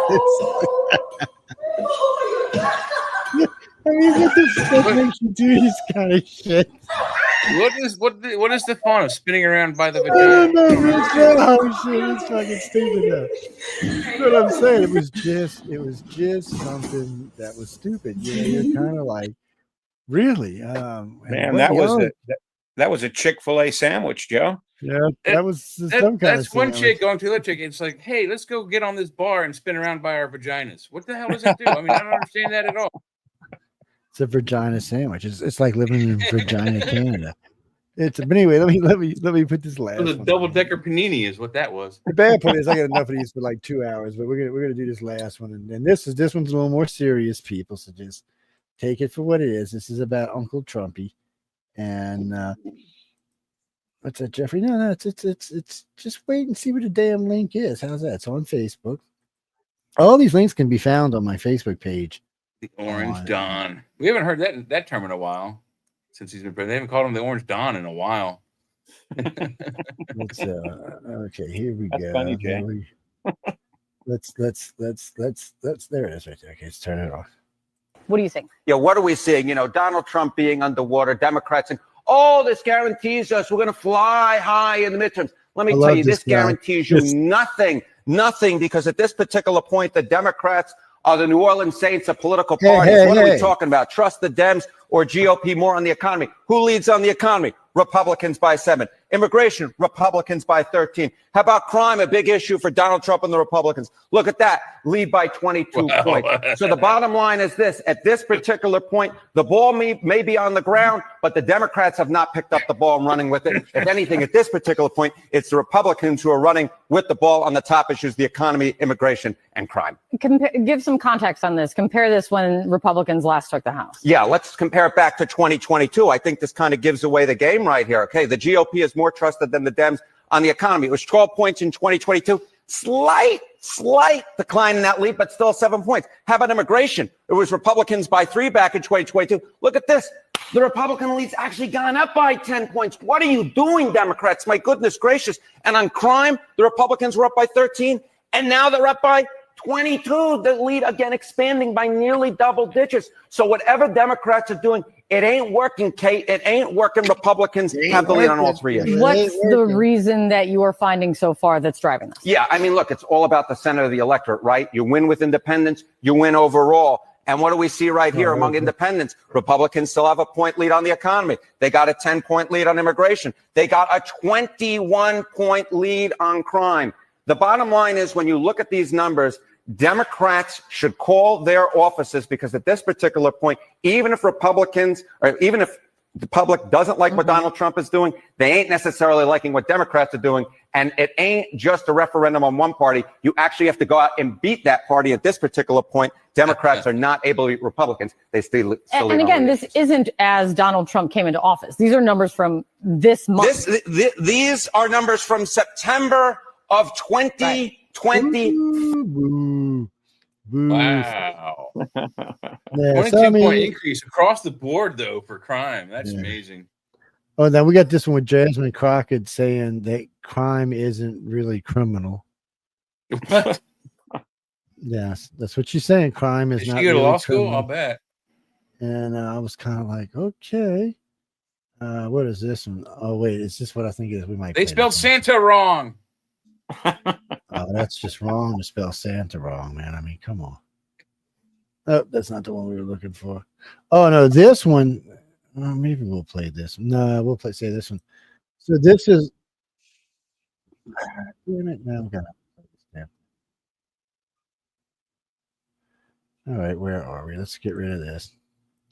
So this next one is a little more serious than the last one was, but let's see. And we'll put people night for sure.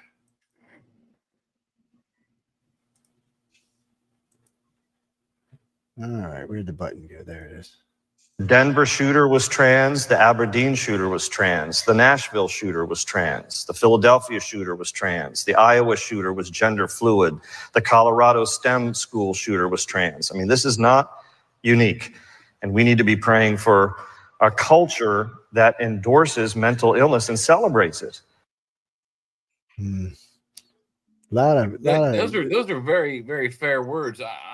All I have ever been saying since the trans question was a thing, and I was kind of angry that it even became a thing a year ago, because it came along in the middle of other more important issues.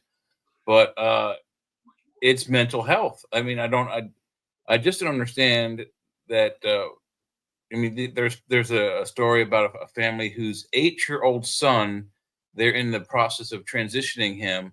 How does an 8-year-old boy know that he wants to be a girl?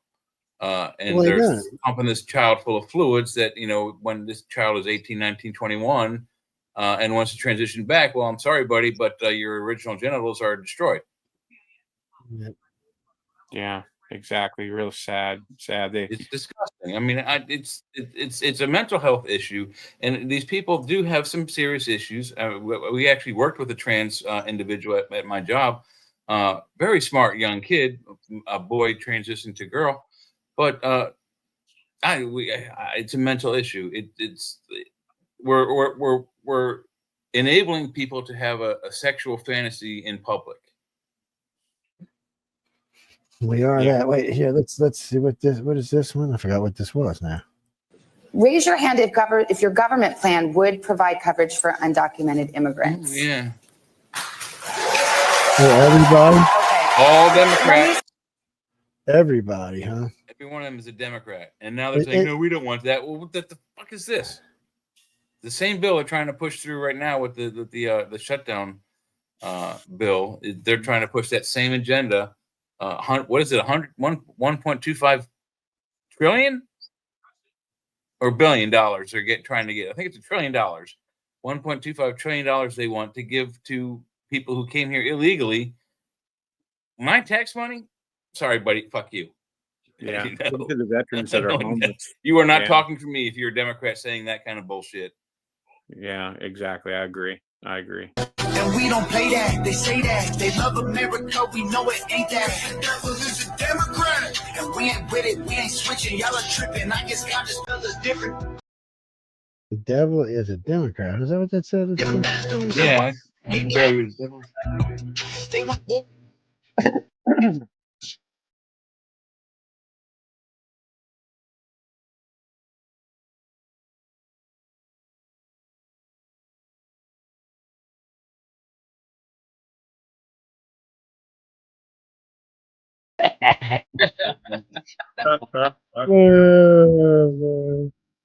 See, we knew that was a damn Democrat. I knew it all along. It makes fucking perfect sense now. It makes perfect sense now. And you find some real gems out there, Joe.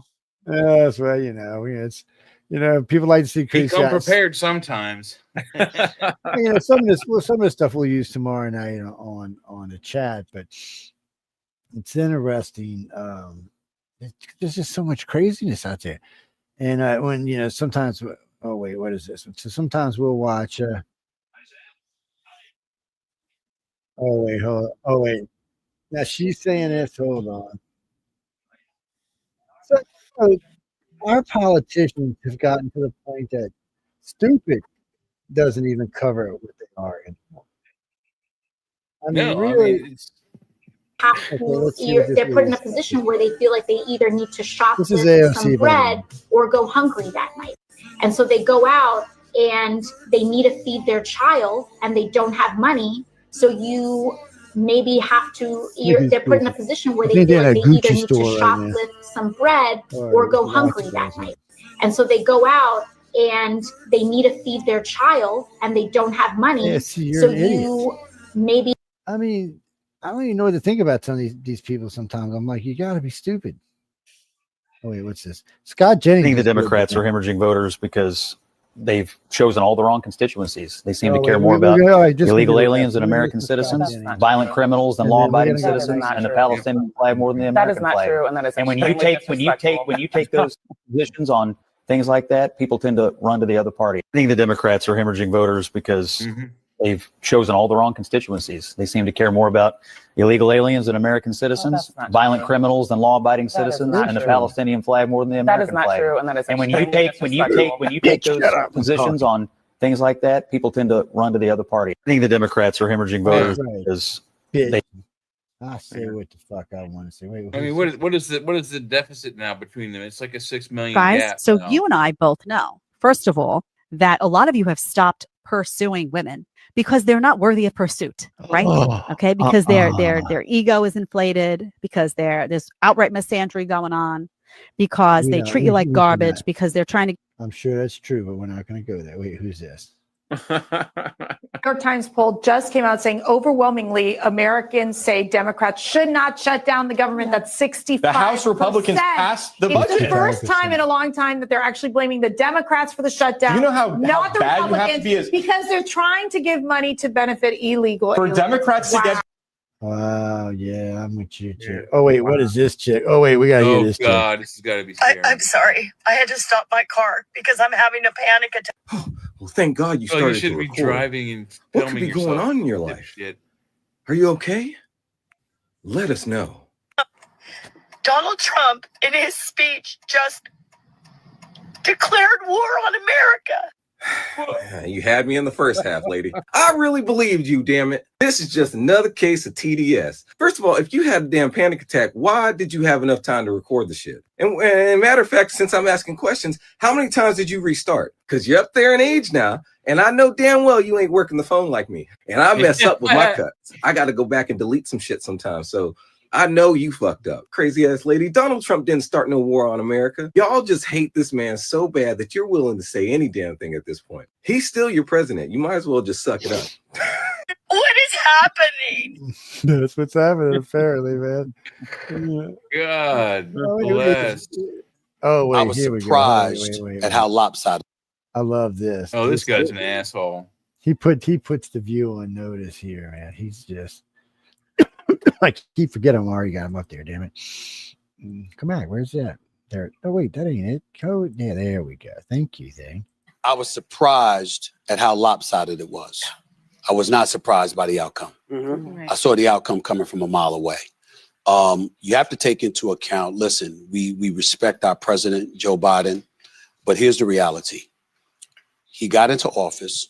He promised to be a transitional president, to be a stopgap to pave the way for somebody else to come on board. Into the midterms, it was supposed to be a red wave. It did not happen. The Democrats was flying high. He felt the momentum because he was the incumbent. And instead of leaving, he decided to stay. When he decided to stay, the Democrats were in a quandary because they were expecting him to leave. Now he wants to stay. They're around him. They're seeing the fastball has dissipated to some degree. They're seeing that he's not what he used to be. And what do you do about it? You grease the skids. There's no primary for him to experience. You let him go on stage June 27th, and clearly he was exposed. 3.5 weeks later, he's forced and compelled to step away because donors to the Democratic establishment, they were not going to support that. And then Kamala Harris is inserted. I don't blame her one bit. Same. I thought she did a phenomenal job. Yep. She went all out. She did what she could. But you can't overcome that kind of situation. And remember, there's 2 C words that are incredibly important in America. Capitalism is one. Competition is another, because it's a metaphor for capitalism in a lot of people's eyes. Because you were inserted, even though you were the vice president and it was the Biden-Harris administration, you had folks who are independent. I'm not talking about those on the right, and I'm not talking about those on the left, just independents, who said, wait a minute, she didn't experience a primary either. And the last time we saw her in a primary was 4 years ago, and she didn't even make it to Iowa. They used that as an excuse to point to her level of inexperience. Then you got the war in Russia and Ukraine. You got the Israeli-Palestinian conflict, Hamas and Hezbollah and all of that stuff. And you had Trump using codes. Look, do you want her? Where is she? Where's the interviews? Where's she showing herself? Where's the tough questions? Where's the interrogation? And he leaned on certain things. And you knew people were going to gravitate to that because right now, as divided as our country is, fear comes associated with that. And because that fear was there, he fed off of it. Yeah. And people bought it, hook, line, and sinker. And that's why he's the president. I was surprised at how lopsided Fascism, they said? I was not. Fascism is. They Man, all you can say about that is like, wow, people buy that crap. What is this one? Apparently, a lot of the Dems are buying. Can the president be so calm about the government shutdown? How am I going to get my unemployment checks now? Well, here's a thought. How about instead of being a fucking leech, you go get your butterball Skittles hair beluga looking bitch ass a job? How can the president be so calm about the government shutdown? How am I going to get my unemployment checks? That's oh wait, what's Bill got to say? Oh, Bill Maher. Remember, I, along with probably most people, was saying at the beginning, oh, you know, by the 4th of July, somebody had to think how the country was, the economy was going to be tanked by then. And I was kind of like, well, that seems right to me, but that didn't happen. Now, it could happen tomorrow. I'm just saying that's reality. So let's work first from the reality of that, not from I just hate Donald Trump, because that's boring and doesn't get us anywhere. and leads you to dishonesty. Because the truth is, I don't know what his strategy is. But look, the stock market is at record highs. I know not everybody lives by the stock market, but I also drive around. I don't see a country in a depression at all. I see people out there just living their lives. And I would have thought, and I got to own it, that these tariffs were going to fucking sink this economy by this time, and they didn't. So, you know, how do we deal with that fact? Because that's the fact. I remember along with probably most people, were saying at the beginning, oh, you know, by the 4th of July, somebody had a thing how the country was, the economy was. Oh, wait, what's Como got to say? You're killing your party. You're killing your party.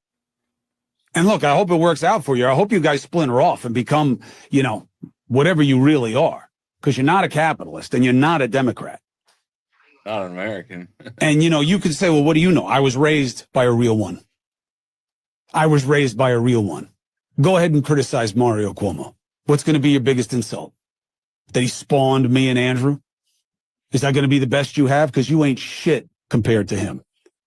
Not in terms of intelligence, not in terms of success, not in terms of pedigree, not in terms of philosophy, not in terms of mission, not in terms of eloquence, not in terms of charisma, not in terms of anything. Certainly not electability. You are killing your party because you are not a real one. Because you're doing what's good for you in a vacuum with your little social media following. You're no different than a pod bro. And you're killing your party. And Democrats better wake the fuck up and realize that you're better than this. Be with the 80, not the 20. Too bad it's too late for that, Como. They're already with the 20, my friend. Yeah, they're done. Yeah. Stick a fork. This is the type of thing you've said about shutdowns in the past. Let's listen. What if I persuaded my caucus to say I'm going to shut the government down? I'm going to not pay our bills unless I get my way. It's a politics of idiocy, of confrontation, of paralysis. Shutting down government over a policy difference is self-defeating. We can never hold American workers hostage again. While the CR bill is very bad, the potential for a shutdown has consequences for America that are much, much worse. Therefore, you, dickhead. I will vote to keep the government open and not shut it down. That was you 3 times in the past. Go ahead. What's different this time? Yeah, that was in March, John, before they had done these horrible things to healthcare. Before. Yeah. How is it a terrible thing that they did to healthcare by turning off a stipulation that the idiot Democrats put in there, where our tax money goes? Democrats have learned absolutely nothing coming out of 2024. They have doubled down on the same failed agenda that they ran on. They are right now a party of open borders, inflationary spending, and a weak America. Every single one of their leaders is turned to the left, and they are taking the party further away from Main Street America. The Democrats have learned absolutely. So on this one, they got a 19% approval, 72% disapprove, 10% no opinion. So it's really an 82% disapproval. Yeah, on the path they're going, it's self-destruction. Just leave them alone. They're doing a good job. Well, some places got them as low as 14% disapproval rating. So they're circling the drain. There's nothing, And if they keep this up, everybody's like, oh, they're gonna get the Democrats on this shutdown. I said, no, they're not. Yeah. I wouldn't worry about it. Yeah. I say, go Democrat. Go Democrat. Keep going. That's what I said. That's what I'm saying. Yeah, they're spiraling headwards into an immediate crash with their shadow, and bam. Yeah, exactly. Yeah. Actually, we gotta go. We gotta go because it's almost 1 a.m. here. See, Bob's out there in Oregon. It's still early for him, man. It's like it's almost 2 for me. Yeah. Oh man, it's late for you guys. Yeah, it's just almost 11 o'clock here. I've enjoyed you guys. I really have. Look, Jay, I'm before we leave, let me do it right now while I'm thinking about it. And I'm gonna give Jay your contact information. That way y'all can get together because the way my life is lately, I may check my email every 4 or 5 days on my messengers, and it's just too much of it is what it is. I kind of do it like in a rotation, to be totally honest with you. What's it, Jeffrey? No, it's not coming here. Who keeps telling you that 3i Atlas is coming to 3i Atlas is going to Mars, and you won't even be able to see it with your naked eye. And JoJo hit the wrong button. Yeah, they ran out of tickets here. We can't get on board. They're not available. Yeah, no, and we were talking about the other night, the 3i Atlas in comparison. If you look at the night sky, Mars is just a little tiny little red dot in our night sky when you can see it, and 3i Atlas is, I think, what did they say it was, 3 miles wide?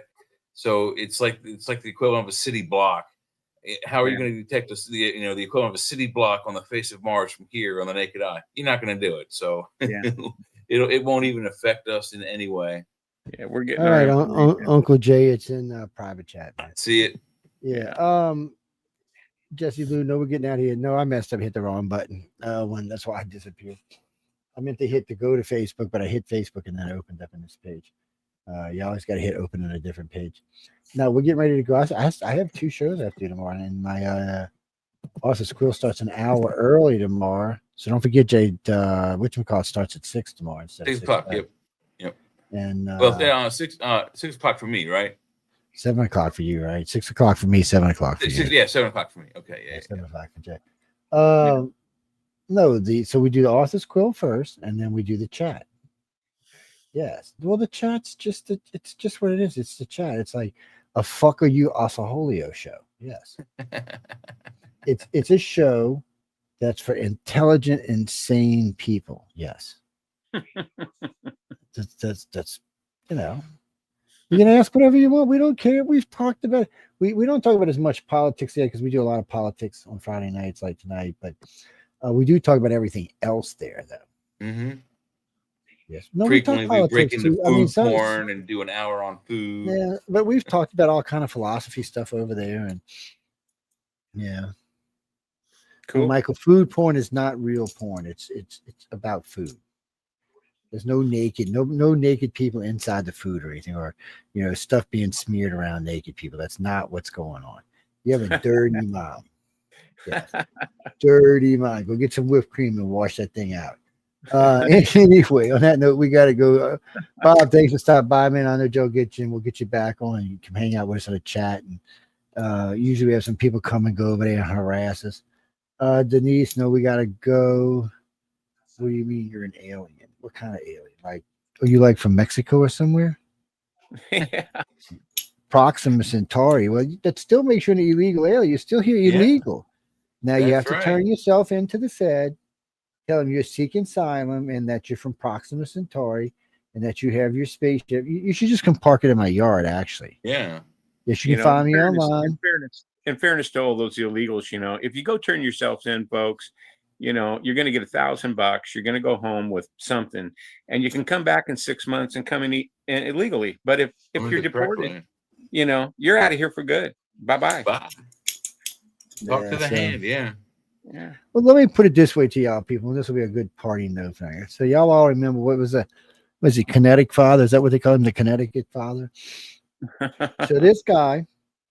Oh, the Maryland father. The Maryland father. Thank you. So, Obrego is from Maryland. Yeah. This poor bastard gets caught twice. 2 different courts tell him to get out. So then Trump catch him, throw him out. So he's down in, Venezuela, right? And no, not Venezuela. El Salvador.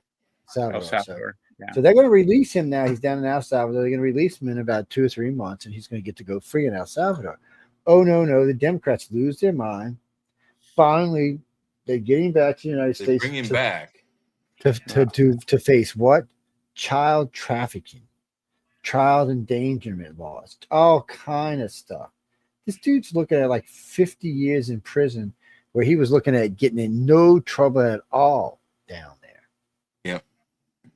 So then he asked for all kind of other stuff. The court said no. And then the court told him, well, you can finish his trial or you can leave the country. It's up to you. But anyway it goes, he's not staying here. He's out of the country. And right now it's looking like he could be doing 20 to 40 years in our jail. When if he'd have just stayed gone. Yeah. Might have been able to sneak back in. He's getting off easy, man. They could put him in a sealed chamber with me. Yeah.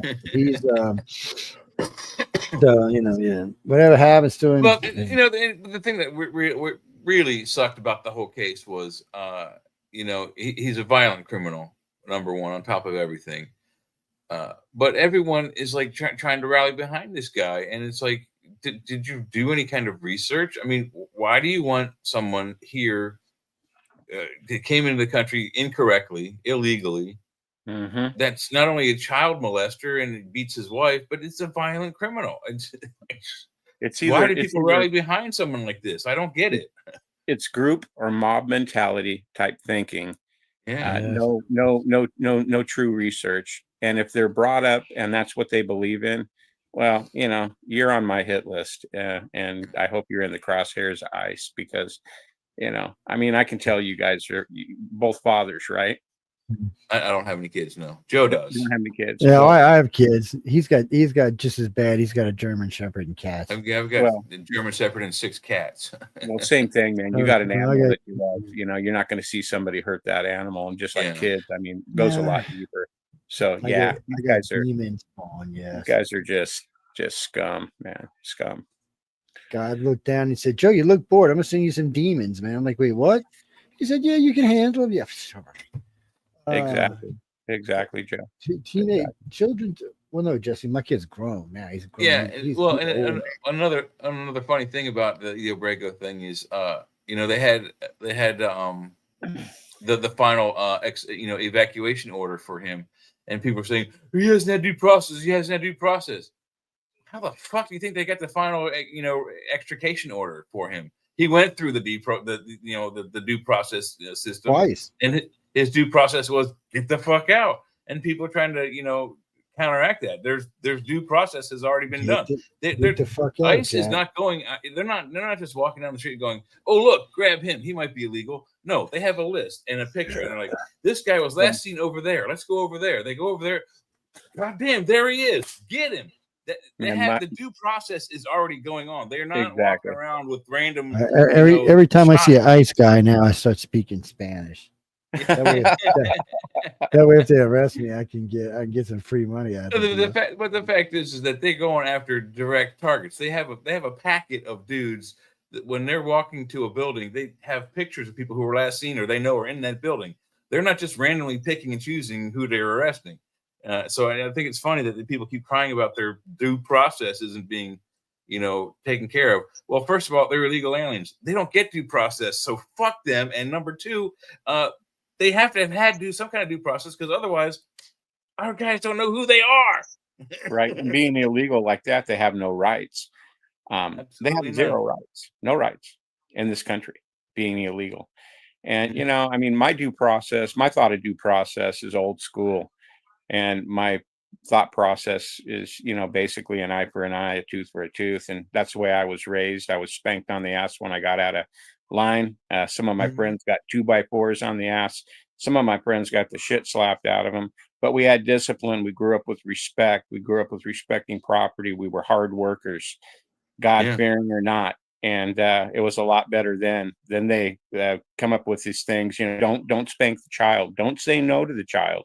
And they let the child rule when the child needs discipline. And you look at where we're at, it's because of that. It's because of that. Kind of crazy. Yeah. But anyway, I agree. I mean, the nuclear family has been destroyed. And a lot of families don't have any kind of structure. They don't all sit down for dinner time in the evening. They don't all have lunch together. You could see it 20, 30 years ago when you go to Walmart or any public store, grocery store, department store, where the kids you're just pitching a fit and the parents are trying to get the kid to do what they want. And the kid's like, no. And it's like the whole mall can hear this kid screaming its full head off. There's absolutely no structure to the family. Yeah. If you would have pulled that kid's pants down and gave him a couple of little whacks on the ass and everybody saw his bare ass and it didn't hurt that child in any way other than his screaming, child pride is going to get hurt and he's going to know there's consequences and he's not going to want his ass showed to all those people or to get that again. It is not the intensity to hurt the child.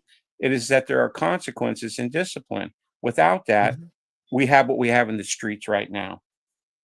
Yes, chaos, and that's a good segue. The literal chaos. Heidi, would you explain what due process to what were you talking about, Heidi? Heidi, what are you talking about? Yes, because we got to go. It's past my Chihuahua's bedtime.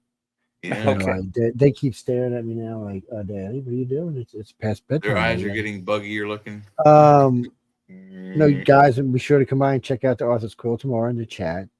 And oh, he wants us to explain due process to the governor of Colorado. Oh, the fuck Colorado governor. Sanctuary City, yeah, of course. Yeah. He's an idiot. Don't worry, Trump will get around to explaining it to him. Just give him time. He seems to be explaining it to the Oregon governor now. Yeah, when they get this little blue packet to say, show up at court because you're being arraigned for, being an idiot. That's one appointment I can take off my bucket list. Yeah. But anyway, we got to go. It's past 1, guys. So I want to tell everyone thank you for tuning in to United Public Radio on News on the Flip Side. Of course, if you have any moans, groans, bitches, or complaints, please write to Michelle DeRoche. She said she's been feeling a little bored lately. So, write to her and tell her, say, hey, I would advise starting out with like some kind of nasty name first, Yeah, she hasn't had anyone write her up saying to please fire Joe, the owner of the station. Yeah, she's been, it's always funny when people write to me and say, I'm going to get you fired.